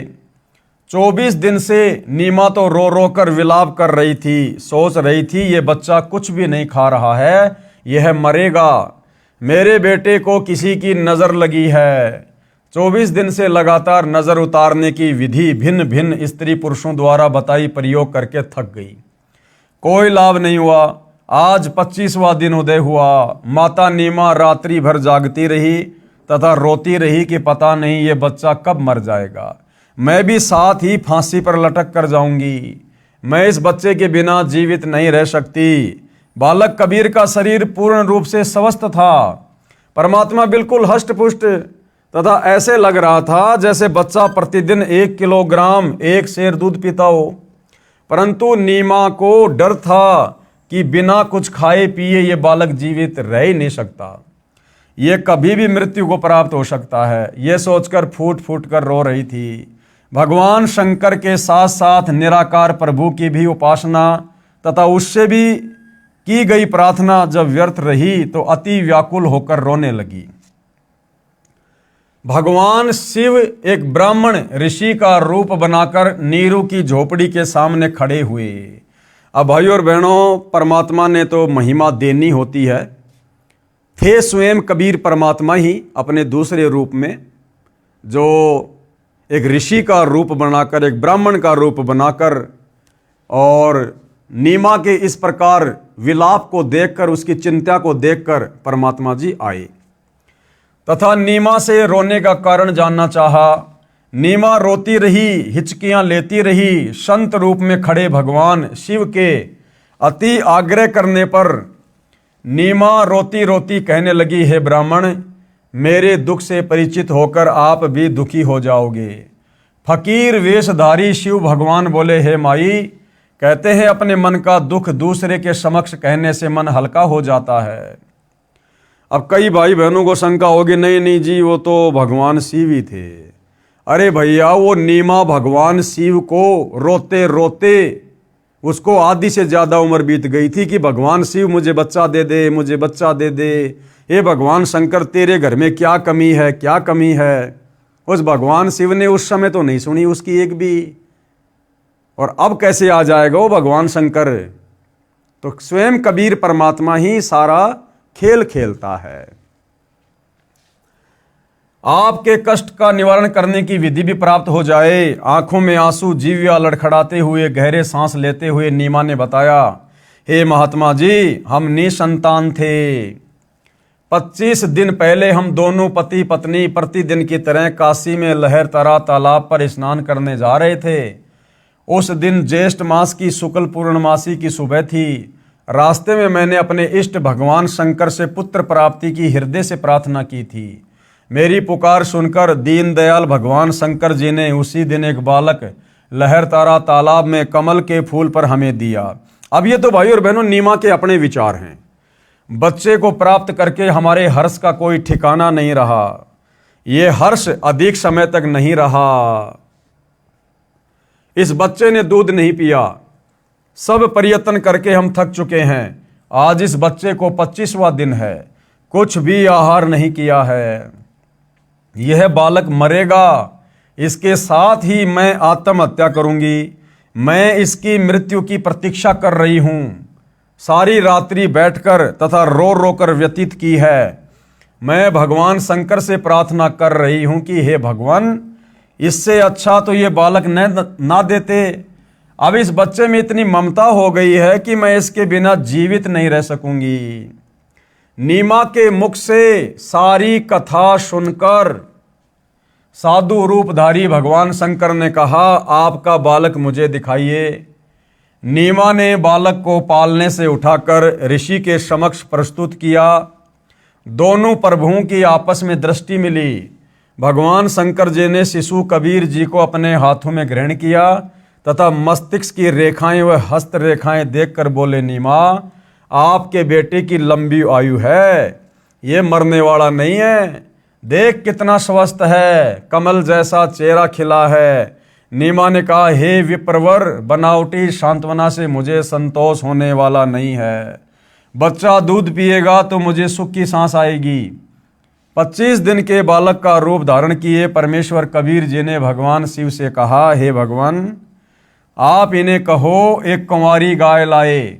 आप उस कंवारी गाय पर अपना आशीर्वाद भरा हस्त रखना, वह दूध देना प्रारंभ कर देगी। मैं उस कंवारी गाय का दूध पीऊंगा। वह गाय आजीवन बिना ब्याए अर्थात कुंवारी रहकर ही दूध दिया करेगी। उस दूध से मेरी परवरिश होगी। परमेश्वर कबीर जी तथा भगवान शंकर जी की 7 बार चर्चा हुई। शिवजी ने नीमा से कहा, आपका पति कहाँ है? नीमा ने अपने पति को पुकारा। वह भीगी आंखों से उपस्थित हुआ तथा ब्राह्मण को प्रणाम किया। ब्राह्मण ने कहा, नीरू, आप एक कंवारी गाय लाओ, वह दूध देगी। उस दूध को ये बालक पिएगा। नीरू कंवारी गाय ले आया तथा साथ में कुम्हार के घर से एक ताजा छोटा घड़ा यानी 4 किलोग्राम क्षमता का मिट्टी का पात्र भी लेकर आया। परमेश्वर कबीर जी के आदेश अनुसार विप्र रूपधारी शिव जी ने उस कंवारी गाय की पीठ पर हाथ मारा। जैसे थपकी लगाते हैं, गौ माता के थन लंबे लंबे हो गए तथा थनों से दूध की धार बह चली। नीरू को पहले ही वह पात्र थनों के नीचे रखने का आदेश दे रखा था। दूध का पात्र भरते ही थनों से दूध निकलना बंद हो गया। वह दूध शिशु रूपधारी परमेश्वर कबीर जी ने पिया। नीमा ने ब्राह्मण रूपधारी भगवान शिव के चरण लिए तथा कहा, आप तो साक्षात भगवान शिव के रूप हो। आपको भगवान शिव ने ही हमारी पुकार सुनकर भेजा है। अब देखो भाई और बहनों, एक और बहुत भयंकर काल का षड्यंत्र है आप और हम सभी जीवात्माओं को भ्रमित करने के लिए। इस काल ने अपने तीनों बेटों के जो नाम रखे हैं, ब्रह्मा, विष्णु और शिव, ये नाम भी भाई और बहनों कबीर परमात्मा के ही नाम हैं। ब्रह्मा यानी सारी सृष्टि को रचने वाला, उत्पन्न करने वाला, असल में वो ब्रह्मा भी सतगुरु रामपाल जी हैं। विष्णु का अर्थ आपने वेदों में देख लिया, कबीर परमात्मा जी के लिए है कि अग्ने तनुर असी विष्णवे तवा सोमस्य तनुर असी कबीर अंभारी असी बंभारी असी सवर ज्योति रितधाम आशी। यानी जो परमात्मा तीनों लोकों में प्रवेश करके सबका पालन पोषण करता है वह वास्तव में विष्णु है। और शिव यानी अविनाशी सत्य परमात्मा, तो वो भी कबीर परमात्मा ही है। दूसरा, इसने जो अवतार भेजे हैं उन अवतारों के नाम भी इस परमात्मा के नाम पर रख दिए ताकि दुनिया भ्रमित रहे। राम, असल में राम कौन है? कबीर परमात्मा है। कृष्ण, आप जब कृष्ण शब्द का अर्थ पढ़ेंगे देखेंगे तो पता चलेगा सर्वाधिक आनंद देने वाला। तो असल में वो कृष्ण भी कबीर परमात्मा ही है। तो भाई और बहनों, ये सारे के सारे नाम जो इस काल ने अपने अवतारों के रखे हैं, अपने इन तीनों पुत्रों ब्रह्मा विष्णु महेश के रखे हैं, या आगे चलकर ऋषि मुनियों ने सहस्त्रनामा बना दिया, विष्णु सहस्त्रनामा, शंकर जी के बहुत सारे नाम रख दिए। ये सारे नाम कबीर परमेश्वर जी की उपमात्मक पदवी के नाम है, जो इस काल ने हम जीवों को धोखा देने के लिए रखवा दिए हैं। हम निर्धन व्यक्ति आपको क्या दक्षिणा दे सकते हैं? हे विप्र, 24 दिनों से हमने कोई कपड़ा भी नहीं बुना है। विप्र रूपधारी भगवान शंकर बोले। अब देखो भाई और बहनों, ऐसे पता चलता है कि वो शंकर जी नहीं थे, उस साधु के रूप में स्वयं कबीर परमात्मा ही थे। तो जब नीरू नीमा ने कहा कि हे साधु जी, हम आपको क्या दक्षिणा दे सकते हैं, 25 दिन से हमने तो कोई काम धंधा भी नहीं किया, हम तो गरीब आदमी हैं। तो साधु रूप में परमात्मा क्या बोले, क्या वाणी बोली परमात्मा ने? उस वाणी से हमें पता चलेगा कि साधु रूप में वो कौन थे। साधु भूखा भाव का, धन का भूखा नहीं, जो कोई धन का भूखा वो साधु भी नहीं। अब ये वाणी किसकी? कबीर परमेश्वर जी की। तो भाई और बहनों, स्वयं कबीर परमात्मा जी थे। इस वाणी को बोलकर फिर उन्होंने ये साबित कर दिया कि कोई शंकर वंकर जी नहीं थे, स्वयं कबीर परमात्मा ही थे। ये कहकर विप्र रूपधारी शिव जी ने वहां से प्रस्थान किया। विशेष वर्णन अध्याय ज्ञान सागर के पृष्ठ 74 तथा शवसम वेदबोध के पृष्ठ 134 पर भी है, जो इस प्रकार है, यानी कबीर सागर में लिखा हुआ है, कबीर सागर के ज्ञान सागर के पेज 74 पर। सुत काशी को ले चले लोग देखन तहां आए, यानी नीरू और नीमा बालक रूपधारी कबीर परमेश्वर को अपने घर ले चले तो काशी के लोग देखने के लिए आने लगे। अन्न पानी भक्षय नहीं, जुल्हा शोक जनाए। और 25 दिन तक परमात्मा ने कुछ भी अन्न पानी नहीं खाया। इस बात से दुखी होकर जुल्हा यानी नीरू और नीमा दोनों शोक मनाने लगे, दुखी हो गए। तब जुल्हा मन कीन तिवाना, रामानंद सो कहे उत्पाना। तो नीरू फिर पंडित रामानंद जी के पास गए इसका उपाय जानने के लिए, क्योंकि उस समय पंडित रामानंद जी काशी में सुप्रसिद्ध ब्राह्मण थे। मैं सुत पायो बड़ा गुणवंता, कारण कौन भखे नहीं संता। तो नीरू ने कहा रामानंद जी से कि मैंने बड़े भाग्य से जो है एक पुत्र को मैंने प्राप्त किया है। और क्या कारण है रामानंद जी कि वो बच्चा कुछ भी नहीं खा रहा, ना कुछ पी रहा। रामानंद ध्यान तब धारा, रामानंद जी ने अपनी दिव्य दृष्टि से देखा। जुल्हा से तब वचन उचारा। और नीरू से क्या कहा पंडित रामानंद जी ने? पूर्व जन्म ते ब्राह्मण जाति, कि भैया पहले के जन्म में तू कोई ब्राह्मण जाति में था और हरि सेवा की नी बली बाती, और तूने भगवान की बहुत अच्छी सेवा की थी। कुछ सेवा तुम हरि की चूका, परंतु कहीं न कहीं तुम्हारे से भगवान की सेवा में चूक हो गई। ताते भयो जुल्हा का रूपा, जिस कारण से तेरे को धानक जाति में जन्म मिला है। पति प्रभु कह तोरी मान लीन्या, ताते उद्यान में शुद्ध हो दीन्या। लेकिन तेरी उस सेवा के बदले परमात्मा ने तुझे ऐसा गुणवान बच्चा दिया है। अब नीरू क्या कहने लगा? हे प्रभु, जस कीन्यो तस पायो, आरत हो तव दर्शन आयो। सो कहिए उपाय गुसाई, बालक शुदावंत कछु खाई। हे परमात्मा, वो तो ठीक है, आपने जैसा बताया वैसा मुझे मिल गया। जैसी मेरी सेवा में कोई चूक चाक हो गई, मेरे को उसकी सजा मिल गई, जो भी हो गई, लेकिन अब मुझे कोई उपाय बताओ ताकि बच्चे की भूख शांत हो, बच्चा कुछ खाना पीना शुरू करे।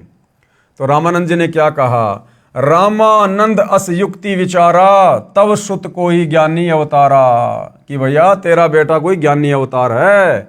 और बचिया जाही बैल नहीं लागा, सो लाई ठाट करो ते ही आगे। और तुम ऐसी बचिया लाओ जिसको कभी बैल ने छुआ भी ना हो। साखी दूध चले ते ही थनते, दूध ही धरो छिपाई। शुदावंत तब होवे, तब ही दियो पिलाई। कि उस बचिया का दूध निकालो, दूध को छुपा के रखो, और जब बच्चा रोवे या जैसे कोई भी दूध पीने के लिए कहे, उसी समय उसको दूध पिलाओ।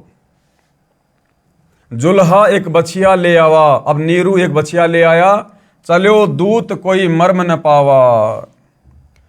चलो दूध जुल्हा हरसाना, राखो छिपाई कहूं नहीं जाना। और जब बछिया ने दूध दिया तो नीरू की खुशी का कोई ठिकाना नहीं रहा और दूध को छुपा के रख दिया। पीवत दूध बाल कबीरा, खेलत संतों संग जो मत धीरा। और परमात्मा ने फिर उस दूध को सहर्ष स्वीकार किया, पिया। ज्ञान सागर पेज 73 पर चौपाई। भगवान शंकर तथा कबीर बालक की चर्चा।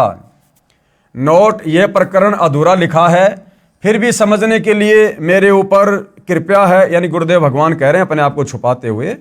परमेश्वर कबीर जी की पहले ये वाणी पढ़े जो ज्ञान सागर के पेज 73 पर लिखी है, फिर अंत में सार ज्ञान ये दास रामपाल दास बताएगा। घर नहीं रहो पुरुष और नारी, मैं शिवसों अस वचन उचारी। आन के बार बदत हो योग, आपन नार करत हो भोग। नोट, जो वाणी कोष्टक में लिखी है वे वाणी ज्ञान सागर में नहीं लिखी हैं, जो पुरातन कबीर ग्रंथ से ली गई हैं। ऐसा भ्रम जाल फैलाया, परम पुरुष का नाम मिटाया। काशी मरे तो जन्म न होई, स्वर्ग में बांस तास का सोई। मगर मरे तो गद्दा जन्म पावा, काशी मरे तो मोक्ष करावा। और पुन तुम सब जग ठग राख्या, काशी मरे हो अमर तुम भाख्या। जब शंकर होय तब काला, ब्रह्मंड किस हो बेहाला। तुम मरो और जन्म उठाओ, और इनको कैसे अमर कराओ। सुनो शंकर एक बात हमारी, एक मंगाओ धेनु कंवारी। साथ कोरा घट मंगवाओ, बछिया के पीठ हाथ फिराओ। दूध चलेगा थनते भाई, रुक जाएगा बर्तन भर जाई। सुनो बात देवी के पूता, हम आए जग जगावन सूता।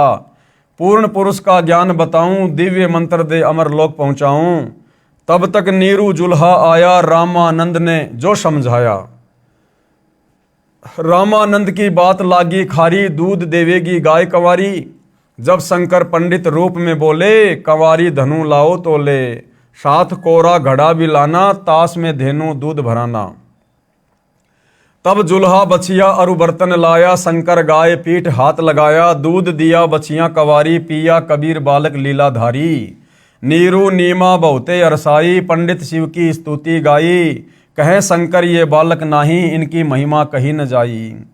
मस्तक रेख देख मैं बोलूं, इनकी समतुल काहे को तोलूं। ऐसा नक्षत्र देखा नाही, घूम लिया मैं सब ठाही। इतना कहाँ तब शंकर देवा, कबीर कहे बस कर भेवा। मेरा मरम न जानने कोई, चाहे ज्योति निरंजन होई। हम हैं अमर पुरुष अवतारा, भव से जीव उतारूं पारा। इतना सुन चले शंकर देवा, शिव चरण धर की नीरू नीमा सेवा। ए स्वामी मम भिक्षा लीजे, सब अपराध क्षमा हमरे कीजे। कह शंकर हम नहीं पंडित भिखारी, हम हैं शंकर त्रिपुरारी। साधु संत को भोजन कराना, तुम्हारे घर आए रहमाना। ज्ञान सुन शंकर लजा आई, अद्भुत ज्ञान सुन सिर चकराई। ऐसा निर्मल ज्ञान अनोखा, सचमुच हमार है नहीं मोखा। कबीर सागर अध्याय सवसम वेदबोध पेज नंबर 132 से 134 तक परमेश्वर कबीर जी की प्रकट होने वाली वाणी है, परंतु इसमें भी कुछ गड़बड़ कर रखी है। इन नकली कबीर पंथियों ने काल प्रेरणा से कबीर सागर में भी बहुत ज्यादा गड़बड़ कर रखी है। कहा कि जुलाहा नीरू अपनी पत्नी का गोना, यानी विवाह के बाद प्रथम बार अपनी पत्नी को उसके घर से लाने को गोना अर्थात मुकलावा कहते हैं। ये गलत है। जिस समय परमात्मा कबीर जी नीरू को मिले उस समय उनकी आयु लगभग 50 वर्ष की थी। अब विचार करो, गोने से आते समय कोई बालक मिल जाए तो कोई अपने घर नहीं रखता। वह पहले गांव तथा सरकार को बताता है, फिर उसको किसी निसंतान को दिया जाता है यदि कोई लेना चाहे तो, नहीं तो राजा उसको बाल गृह में रखता है या अनाथालय में छोड़ते हैं।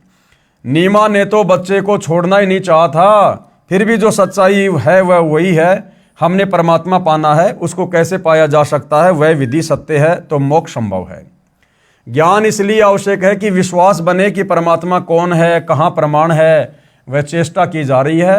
अब केवल बालक कबीर जी ने कंवारी गाय का दूध पिया था, वे वाणी लिखता हूं सवसम वेदबोध पेज नंबर 134 से। पंडित निज निज भोन सिधारा, बिन भोजन बीते बहुबारा। बालक रूप तासु ग्रह रहेता, खान पान नाही कुछ गहता। जुलाहा तब मन में दुख पाई, भोजन करो कबीर गोसाई। जुलाहा जुलाही दुखित निहारी, तब हम तिनते बचन उचारी। कोरी एक बछिया ले आओ, कोरा भांडा एक मंगाओ। तत्क्षण जुलाहा चली जाई, गऊ की बछिया कोरी लाई। अब देखो भाई और बहनों, यहां सच्चाई लिख दी परमात्मा ने कि कोई शंकर भगवान आया था या परमात्मा ने ही सारी लीला की थी। देखो, जुलाहा जुलाही यानी नीरू और नीमा, दुखित निहारी यानी बहुत जब दुखी हो गए, तब हम तिनते वचन उचारी। तब कबीर परमात्मा कहते मैंने ही वचन उच्चारण किए थे, वो भले साधु रूप में था, कि कंवारी एक बछिया ले आओ और कोरा भांडा, भांडा यानी मटका एक मंगाओ। तत्क्षण जुलाहा चली जाई, तुरंत नीरू चला गया और गऊ की बछिया कंवारी लाई। कोरा भांडा यानी बिल्कुल नया मटका एक ले आई, भांडा बछिया दोनों आई। दोनों कबीर के सन्मुख आना, बछिया दिशा दृष्टि निजताना। बछिया हेठ सो भांडा धरेऊ, ताके थनही दूध ते भरेऊ। दूध हमारे आगे दरही, यही विधि खान पान नित करही। अब इन वाणियों में भाई और बहनों कहीं भी शंकर जी का नाम नहीं है कि शंकर जी आए थे, साधु रूप बनाकर आए थे। परमात्मा ने सारा खेल खेला था। अब भाई और बहनों, कबीर परमेश्वर जी के विषय में वेदों में कहां लिखा है कि जब वो कबीर परमात्मा शिशु रूप में धरती पर प्रकट होता है तो उनके परवरिश की लीला कंवारी गायों के दूध से होती है। और इस प्रकार की लीला जिस महापुरुष के जीवन काल में हुई है, कंवारी गायों के दूध से पालन पोषण की, वही असल में वेदों के अनुसार कबीर परमात्मा है। तो वेद भी इसी बात की गवाही दे रहे हैं। कौन सा वेद? ऋग्वेद मंडल 9 सूक्त 1 और मंत्र 9 इसी बात की गवाही दे रहा है। अभी इम अधन्य उत श्रृणंती धेनव शिशुम सोम इंद्रियाय पातवे। अभी इमम यानी अधन्य उत श्रृणंती धेनव शिशुम सोमम इंद्राय पातवे। और क्या कह रहे हैं परमात्मा? भावार्थ, पूर्ण परमात्मा अमर पुरुष जब लीला करता हुआ बालक रूप धारण करके स्वयं प्रकट होता है, सुख सुविधा के लिए जो आवश्यक पदार्थ शरीर वृद्धि के लिए चाहिए वह पूर्ति कंवारी गायों द्वारा की जाती है। अर्थात उस समय अधन्या धेनव यानी कंवारी गाय अपने आप दूध देती है, जिससे उस पूर्ण प्रभु की परवरिश होती है। तो वेद भी इस बात की गवाही दे रहे हैं कि कंवारी गायों के दूध से परवरिश केवल उसी परमपिता परमेश्वर की होती है जो कबीर परमात्मा सतलोक से चलकर शिशु रूप में प्रकट होकर पृथ्वी पर लीला करते हैं। अन्य ब्रह्मा विष्णु महेश राम कृष्ण या अन्य किसी भी धर्म के किसी भी महापुरुष के जीवन काल में उनके बाल्य काल में जो उनकी परवरिश होती है वो इस प्रकार से नहीं होती है जिस प्रकार से वेदों में लिखी अपनी महिमा के अनुसार कबीर परमेश्वर जी की होती है। तो इति सिद्धम कि काशी वाला जुलाहा कबीर, काशी वाला धाणक कबीर ही पूर्ण ब्रह्म परमात्मा है और एकमात्र उसी को इष्ट मानकर पूजा करने से हमारी आत्मा का कल्याण संभव है। अब नीरू को धन की प्राप्ति, क्योंकि काफी दिनों से महीने भर से नीरू ने कोई काम धाम नहीं किया, केवल बच्चे की चिंता में लगे रहे, जिस कारण से कुछ लोगों का उनके ऊपर उधार लेने के चलते कर्जा भी हो गया था। तो परमेश्वर ने क्या दया बख्शी उस परिवार के ऊपर। बालक की प्राप्ति से पूर्व दोनों जने पति पत्नी मिलकर कपड़ा बुनते थे। 25 दिन बच्चे की चिंता में कपड़ा बुनने का कोई कार्य न कर सके, जिस कारण से कुछ कर्ज नीरू को हो गया। कर्ज मांगने वाले भी उसी 25वें दिन आ गए तथा बुरी भली कहकर चले गए। कुछ दिन तक कर्ज न चुकाने पर यातना देने की धमकी सेठ ने दे डाली। अब देखो, बहुत सारे भाई बहन हैं, नया नया नाम लेते हैं, ज्ञान इतना सुनते नहीं हैं और बाद में कहते हैं कि भैया मेरा तो कर्जा नहीं उतर रहा, मेरा तो कर्जा नहीं उतर रहा, परमात्मा ये कर देते हैं वो कर देते हैं, मेरे ऊपर बहुत कर्जा है।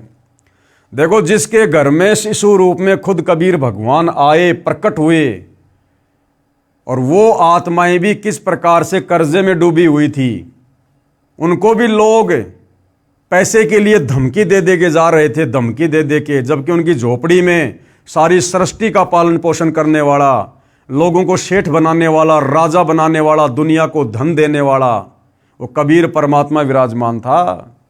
तो भाई और बहनों, ये भक्ति ज्ञान आधार की है। अगर परमात्मा की शरण में है, मर्यादा में रह के भक्ति कर रहे हैं, नेक नीति ईमानदारी से जैसा भी छोटा मोटा काम धंधा कर रहे हैं और लोगों से पैसा लिया हुआ है, यदि वापस लौटाने की हमारी नीयत है तो भाई और बहनों, कोई फांसी नहीं तोड़ देगा, कोई मर्डर नहीं कर देगा। हम परमात्मा की शरण में हैं, सबकी बुद्धि परमात्मा के हाथ में है। इसलिए हमने धैर्य पूर्वक इस ज्ञान को अच्छे से समझकर भक्ति और भगवान में किसी प्रकार का दोष प्रकट ना करते हुए हमने भक्ति पे लगे रहना है। धीरे धीरे सारे कार्य परमात्मा अवश्य ठीक करता है। दोनों पति पत्नी अति चिंतित हो गए, अपने बुरे कर्मों को कोसने लगे। एक चिंता का समाधान होता है, दूसरी तैयार हो जाती है। देख लो भाई, एक चिंता का समाधान हुआ, कबीर परमात्मा ने दूध पीना शुरू किया तो दूसरी चिंता आ गई कि अब इनका कर्जा कहाँ से दें, ये मांगने वाले धमकी दे रहे हैं, परेशान कर रहे हैं, मारेंगे पीटेंगे। तो भैया आप और हमने भी विचार करना चाहिए। आप और हम तो केवल भगवान की भक्ति कर रहे हैं, इनके तो घर में भगवान था, फिर भी आगे से आगे टेंशन और चिंता। तो भाई और बहनों, हमने इतना ज़्यादा चिंतित ना होकर परमेश्वर में जो है ध्यान ही लगाना चाहिए। परमेश्वर की भक्ति से ही सारी चिंताएं धीरे धीरे, गुरुदेव कहते हैं, समाप्त होती हैं। माता पिता को चिंतित देख बालक बोला, हे माता पिता आप चिंता ना करो, आपको प्रतिदिन एक सोने की मोहर 10 ग्राम सोना पालने के बिछोने के नीचे मिलेगा। अब कोई ये ना सोचे कि भगवान मुझे भी इसी प्रकार से रोजाना 1 ग्राम सोना दे देगा। ये भगवान तो पूरी धरती को सोना बना दे, लेकिन वर्तमान में कलयुग की बिचली पीढ़ी में, इस वैज्ञानिक युग में परमात्मा इस प्रकार से कोई विशेष चमत्कार नहीं करेंगे। हालांकि वो कर सकते हैं, उनकी मौज है, लेकिन ज्ञान आधार से देखा जाए तो परमात्मा हमारी भक्ति को सफल करवाने के लिए हमसे नेक नीति ईमानदारी से छोटा मोटा काम धंधा अवश्य करवाएंगे, ताकि उस मेहनत से कमाए हुआ पैसे हम 2 पैसे परमात्मा को 10वें अंश के रूप में, दान धर्म के रूप में देंगे तो हमारा धर्म में सहयोग होगा और हमारी सेवा भी बनेगी। आप अपना कर्ज उतार कर अपना तथा गऊ का खर्च निकालकर शेष बचे धन को धर्म कर्म में लगाना। उस दिन के पश्चात 10 ग्राम सोना प्रतिदिन नीरू के घर परमेश्वर कबीर जी की कृपा से मिलने लगा। ये क्रिया 1 वर्ष तक चलती रही। परमेश्वर कबीर जी ने मोहर सोने का सिक्का मिलने वाली लीला को गुप्त रखने को कहा था। अब देखो भाई और बहनों, परमात्मा के आदेश की अवहेलना कितनी खतरनाक होती है। शिशु रूप में कबीर परमात्मा ने नीरू नीमा को साफ साफ कह दिया था कि तुम्हें रोजाना 1 सिक्का सोने का मिलता है, इस बात को तुमने गुप्त रखना है, यह मेरा आदेश है, किसी को नहीं बताना आपने।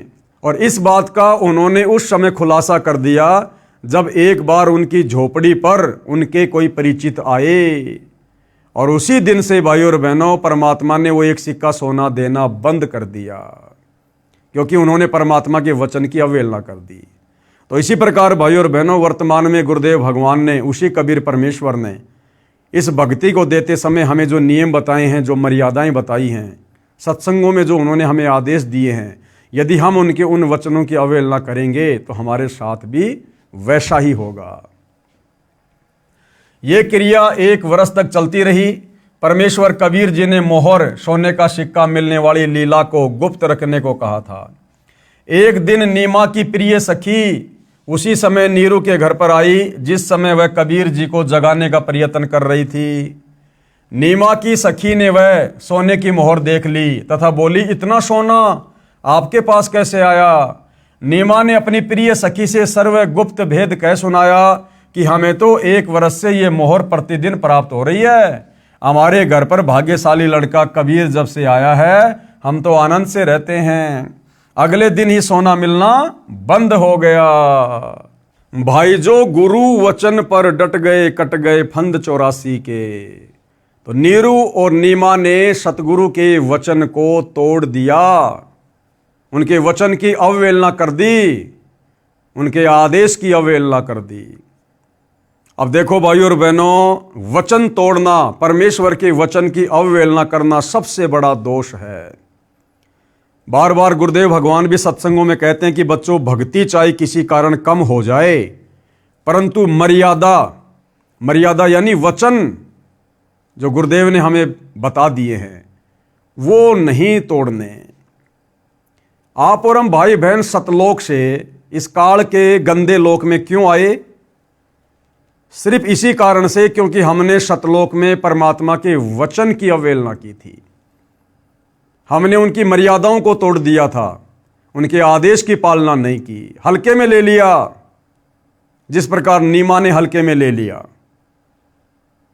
सतलोक में जब यह काल तप कर रहा था, आप और हम सभी आत्माएं इसके ऊपर आसक्त हो गई, इसको देखने के लिए जाया करते थे। उसी समय कबीर परमात्मा आकाशवाणी किया करते थे कि बच्चों, इस नादान की नादानी को मत देखो, ये अपने कर्म फोड़ रहा है। तुम्हारे को मैंने किस बात की कमी छोड़ रखी है? तुम्हारे पास में किस चीज की कमी है? बार बार समझाया परमात्मा ने हमें, कई बार आकाशवाणी की, लेकिन हमने परमेश्वर के वचन पर ध्यान नहीं दिया। हमने परमेश्वर की आकाशवाणी को, अपने पिता की आवाज को हल्के में ले लिया और उनके वचन की अवहेलना हो गई। उसी बात से नाराज होकर वहां के विधान अनुसार कबीर परमेश्वर ने हम सबको इस काल के साथ यहां भेज दिया। और एक वचन की अवहेलना के चलते भाइयों और बहनों, कितने युग बीत गए हैं, कितनी बार उत्पत्ति और प्रलय हो चुकी है। काल के किस ब्रह्मांडों की, अक्सर पुरुष के साथ संग ब्रह्मांडों की गिनती नहीं है। तब से हम यही गधे कुत्ते सुअर बनकर कष्ट पे कष्ट उठा रहे हैं। क्यों? सतलोक में परमात्मा के वचन की अवहेलना करने के चलते। अब आज वही कबीर परमात्मा फिर से आप और हमें इस काल के कष्टों से छुड़वाकर सतलोक ले जाने के लिए आए हैं। संत रामपाल जी के नाम से उन्होंने हमें भक्ति दी और परमेश्वर ने फिर हमें कुछ वचनों में बांध दिया। वचनों में बांधने का मतलब है मर्यादाओं में बांधना। परमेश्वर ने हमें कुछ वचन दे दिए कि बेटा, तुमने शराब नहीं पीनी, मांस नहीं खाना, जुआ नहीं खेलना, ये मैच वगैरह नहीं देखना, बालों में डाई नहीं लगाना, किसी देवी धाम पर नहीं जाना, किसी तीर्थ धाम पर नहीं जाना, आन उपासना नहीं करनी, मोबाइल में वीडियो गेम नहीं देखना, ये फिल्में और फालतू के सीरियल नाटक नहीं देखना। बेटा, राजनीति नहीं करनी, राजनेताओं के समर्थन में धक्के नहीं खाना, कहीं लोगों से फालतू का भाईचारा नहीं निभाना। जगतकार भगत का 36 का आंकड़ा होता है। ये तमाम प्रकार की नियम और मर्यादाएं देकर गुरु ने हमें अपने वचन में बांध दिया। अब भाइयों और बहनों, यदि हम उस परमेश्वर के वचन को तोड़ेंगे और यदि हम उस परमेश्वर के वचन को तोड़कर कभी राजस्थान के गैंगस्टर आनंदपाल सिंह की, जो कि गुंडा था, हम उसकी सीबीआई जांच का समर्थन करेंगे तो परमेश्वर का वचन टूटेगा। क्योंकि संतों का और गुंडों का कोई मेल नहीं होता। संत कभी भी गुंडों का समर्थन नहीं करते। संत कभी भी गुंडों की सीबीआई जांच के लिए अपनी नेक नीति और मेहनत की कमाई का पैसा नहीं देते।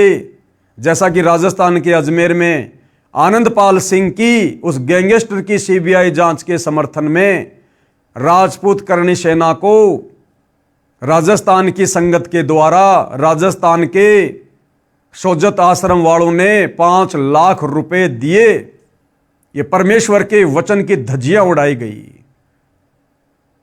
उसके बाद हरियाणा के जाट आरक्षण में सतलोक आश्रम धनाना वालों के द्वारा लाखों की संख्या में संत रामपाल जी के भक्तों को धरनों पर बैठा दिया गया और ज्योति पाठ और दान धर्म का रुपया, जो केवल अपने गुरुदेव के हाथों में दिया जाता है, सुपात्र को, जाट आरक्षण में उन कुपात्रों के हाथों में करोड़ों में दिया गया। करोड़ों में, कभी 11 लाख, कभी 25 लाख, कभी 5 लाख। और परमेश्वर के वचन की धज्जियां उड़ाई गई। हरियाणा के सोनीपत के गोहाना में जाट धर्मशाला का 5वां फ्लोर सतलोक आश्रम धनाना वालों ने बनवाकर, गुरुदेव के कलयुगी परिवार ने बनवाकर लगभग 1 करोड़ रुपया उस धर्मशाला में लगाया भक्तों के ज्योति पाठ और दान का। परमेश्वर के वचन की धज्जियां उड़ाई गई। अयोध्या के राम मंदिर में, वो राम मंदिर आन उपासना का केंद्र, वहां आने वाले लोग आन उपासी, और वहां जाकर सतलोक आश्रम वालों ने 1 महीने का भंडारा लगाया, आन उपासना को बढ़ावा दिया, परमेश्वर के वचन की धज्जियां उड़ाई गई। गांव धनाना में बैडमिंटन का स्टेडियम बनाया गया, जबकि गुरु का आदेश है मोबाइल में भी वीडियो गेम नहीं खेलना और देखना। और सतलोक आश्रम धनाना वालों ने, गुरुदेव के कलयुगी परिवार ने करोड़ों रुपए की लागत से धनाना गांव में बैडमिंटन का स्टेडियम बना के दे दिया गांव वालों को। परमेश्वर के वचन की धज्जियां उड़ाई गई। परमात्मा कहते हैं 100 वर्ष सतगुरु की पूजा, एक दिन आन उपासी, वो अपराधी आत्मा फिर पड़े काल की फांसी। सतलोक आश्रम धनाना वालों ने, गुरुदेव के परिवार ने 500 हरियाणा रोडवेज की बसों में भक्तों को बैठाकर आन उपासना के तहत रोहतक के पैरावर में परशुराम की जयंती के दिन कम से कम 50,000 संगत को वहां मुख्यमंत्री की रैली में बैठा दिया। परमेश्वर के वचन की धज्जियां उड़ाई गई। हाल ही कुछ दिन पहले हिसार की जाट धर्मशाला में एक समाज सेवी छोटू राम की जयंती मनाई गई, और परमात्मा ने हमें मना किया है किसी मरे हुए व्यक्ति की जयंती पर, उसकी पुण्यतिथि पर, उसकी बरसी पर, उसकी यादगार पर हम लोगों ने नहीं जाना है। हमने मुर्दों की पूजा नहीं करनी। लेकिन सतलोक आश्रम वालों ने, गुरुदेव के परिवार वालों ने झूठे मान सम्मान के चक्कर में हिसार की जाट धर्मशाला में और छोटू राम की जयंती पर जाकर खुद भी मर्यादा तोड़ी, संगत से भी मर्यादा तोड़वाई। तो भाइयों और बहनों, जिस एक वचन की अवहेलना करने के चलते परमात्मा ने धक्के मारकर हमारे को सतलोक से निकाला, और हम युगों युगों से गधे कुत्ते सुअर बनकर कष्ट उठा रहे हैं। उसके बाद भी उस दयालु परमात्मा ने एक मौका दिया कि हो सकता है वो संभल गए होंगे, अपनी गलतियों को अब वो मान लेंगे, सुधार लेंगे, आगे से गलती नहीं करेंगे। फिर से परमेश्वर धरती पर रामपाल जी के रूप में प्रकट होकर आए हैं, और अब हम उनके वचनों की धज्जियां उड़ा रहे हैं। उन्होंने हमें हर प्रकार से अवगत करवा दिया कि तुमने क्या गलती करी थी, जिस कारण से तुम यहां पटके गए, और फिर से हम वही गलतियां कर रहे हैं, जानबूझ के गलतियां कर रहे हैं। तो भाइयों और बहनों, अभी सतलोक जाने की तमन्ना नहीं है, अभी सतलोक जाने की इच्छा नहीं है। जो लोग इस प्रकार के वचन तोड़ रहे हैं, और जो संगत वचन तोड़ने वालों का दान धर्म देकर या वहां जाकर शारीरिक रूप से सहयोग कर रही है। तो भाइयों और बहनों, परमेश्वर के वचन की अवहेलना करना कितना खतरनाक होता है, ये आने वाले समय में इन सतलोक आश्रमों से जुड़े भाई बहनों को पता चलेगा। तो नीमा ने परमेश्वर के वचन की अवहेलना कर दी और अपनी सखी को सारा भेद बता दिया कि हमें तो 1 साल से प्रतिदिन 10 ग्राम सोना मिल रहा है। अगले ही दिन सोना मिलना बंद हो गया। नीरू तथा नीमा दोनों मिलकर कपड़ा बुनकर अपने परिवार का पालन पोषण करने लगे। बड़ा होकर बालक कबीर भी पिता के काम में हाथ बटाने लगा। थोड़े समय में अधिक बुनाई करने लगा। अब आगे परमात्मा हमें बता रहे कि ऋषि रामानंद सेऊ, सम्मन तथा नेकी व कमाली के पूर्व जन्मों का ज्ञान, जो कथाएं गुरुदेव भगवान हमें सुनाते हैं, ऋषि रामानंद जी की, सेऊ की, सम्मन की और नेकी तथा कमाली की, तो इनके पूर्व जन्मों का क्या इतिहास है, पहले इनके और मनुष्य जन्म कौन कौन से थे, उनकी जानकारी परमात्मा हमें दे रहे हैं।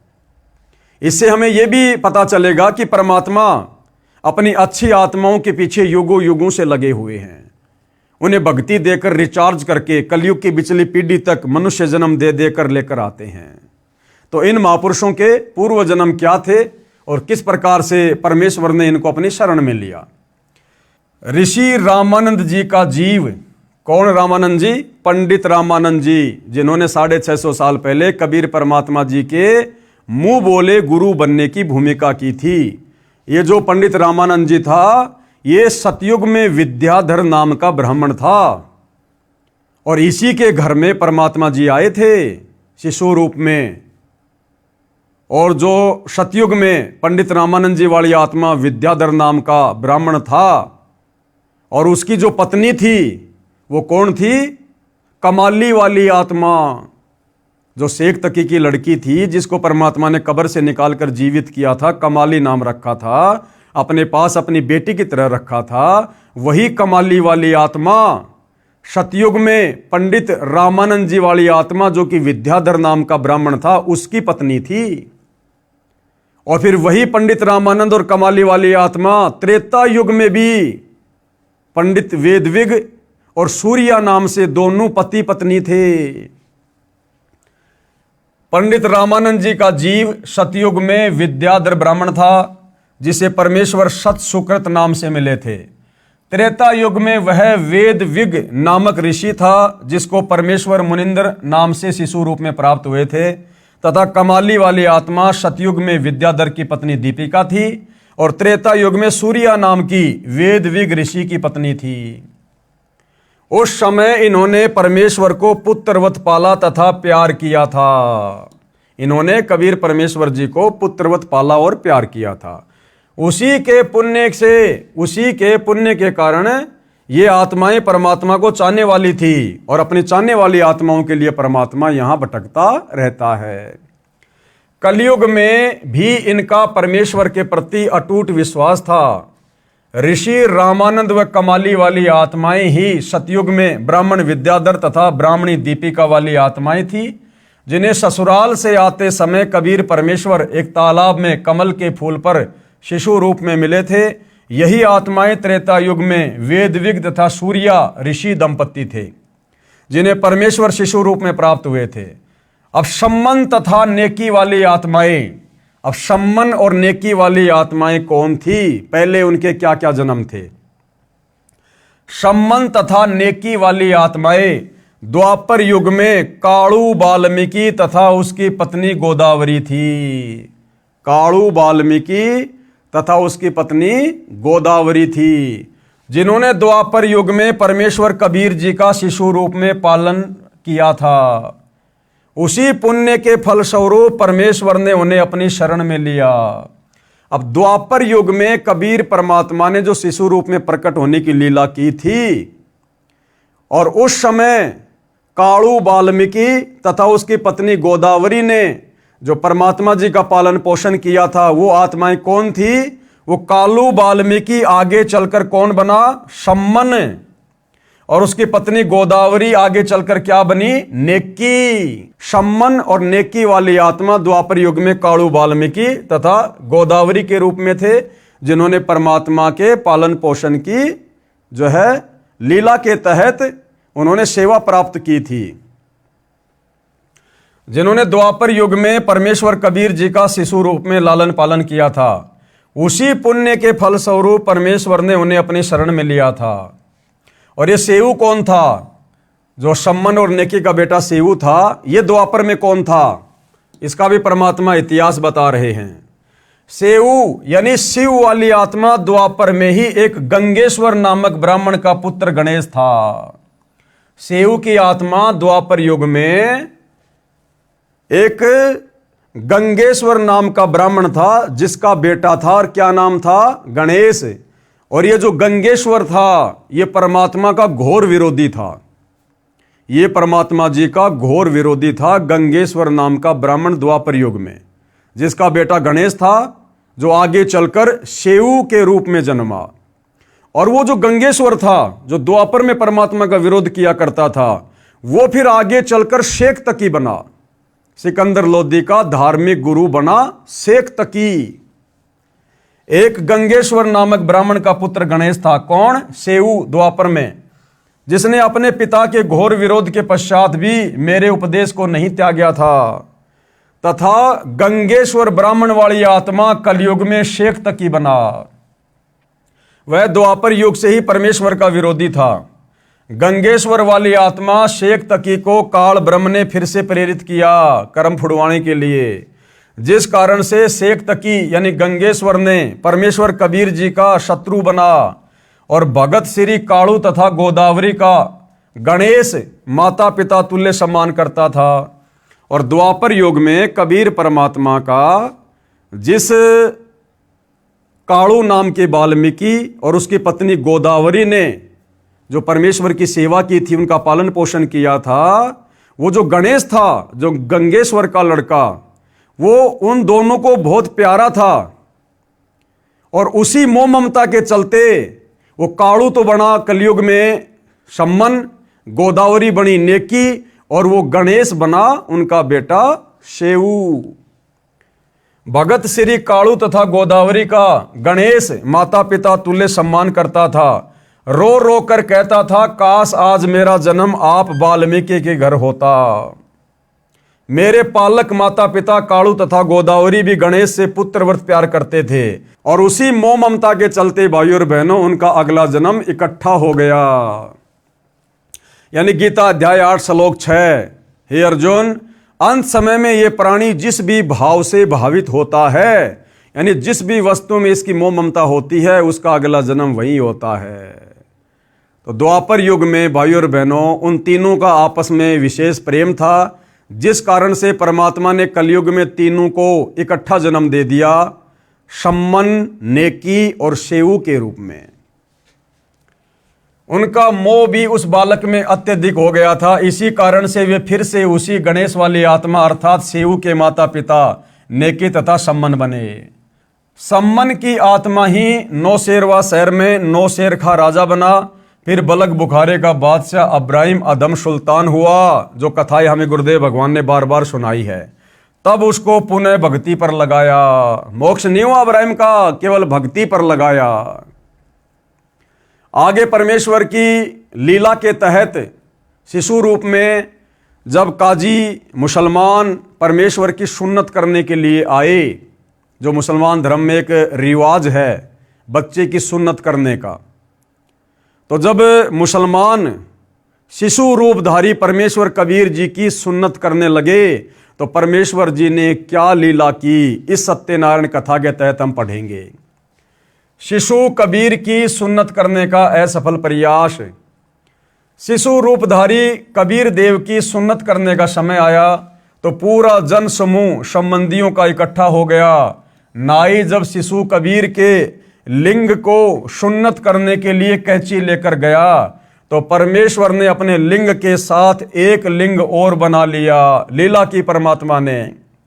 फिर उस सुन्नत करने को तैयार व्यक्ति की आंखों के सामने 3 लिंग और बढ़ते दिखाई दिए। कुल 5 लिंग एक बालक के देखकर वह सुन्नत करने वाला आश्चर्य में पड़ गया।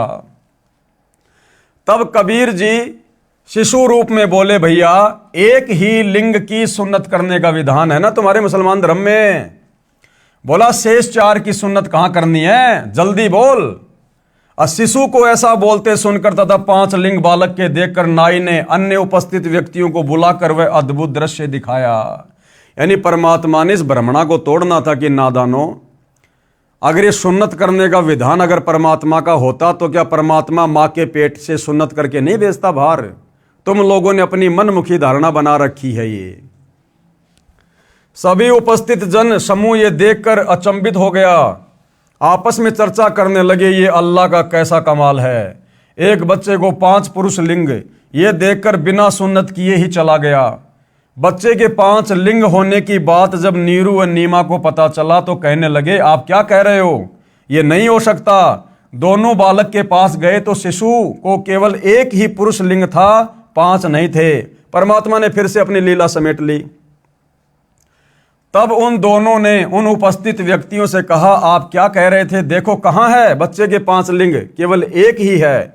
उपस्थित सारे व्यक्तियों ने पहले आंखों देखे थे 5 पुरुष लिंग, तथा उस समय केवल एक ही लिंग यानी पेशाब इंद्री को देखकर आश्चर्यचकित हो गए। तब शिशु रूपधारी परमेश्वर बोले, हे भोले लोगों, आप लड़के का लिंग किस लिए काटते हो?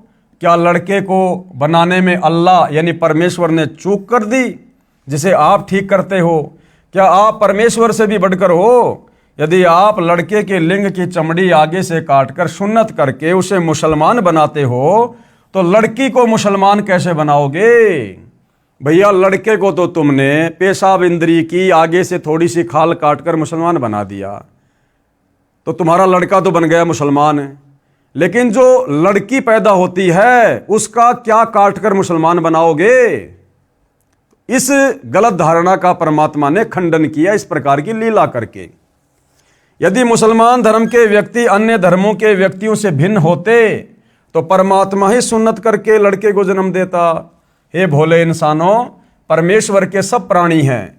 कोई वर्तमान में मुसलमान समुदाय में जन्मा है तो वह मृत्यु उपरांत हिंदू या ईसाई धर्म में भी जन्म ले सकता है। इसी प्रकार अन्य धर्मों में जन्मे व्यक्ति भी मुसलमान धर्म व अन्य धर्म में जन्म लेते हैं। ये धर्म की दीवारें खड़ी करके आपसी भाईचारा नष्ट मत करो। ये सब काल ब्रह्म की चाल है जो ये धर्म बनवा दिए, जातियां बनवा दी। अन्यथा सतयुग त्रेता द्वापर में कोई धर्म नहीं था, लेकिन इस कलयुग में काल और परमात्मा का पहले से एग्रीमेंट हो चुका था।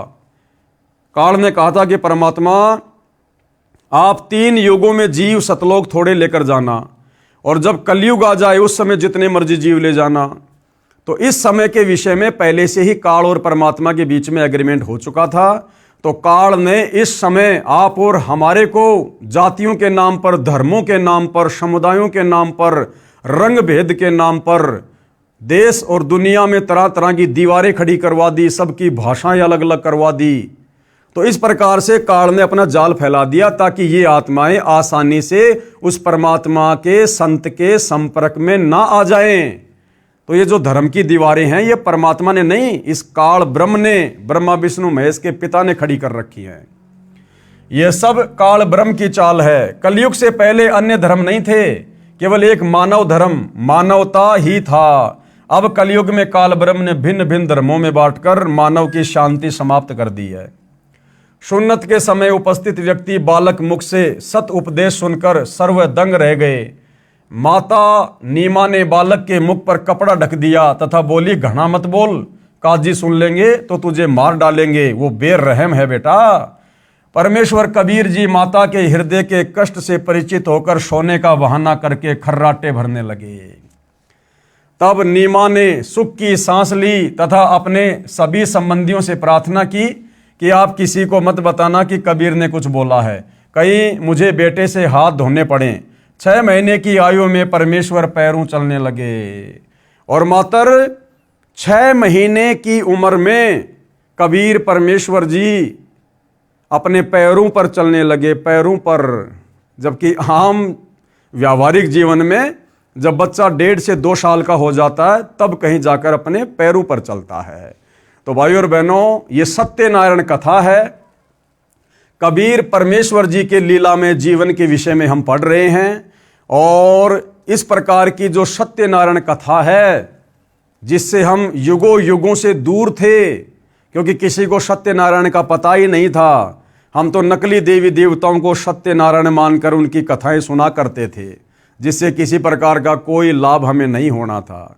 तो ये कबीर परमेश्वर की सत्य कथा है, सत्यनारायण भगवान की कथा है। इस कथा को सुनने मात्र से भी हम पुण्य के भागी बनते हैं, हमारे पाप कर्मों का नाश होता है। तो भाइयों और बहनों, आज परमेश्वर जी की इस कथा में केवल इतना ही।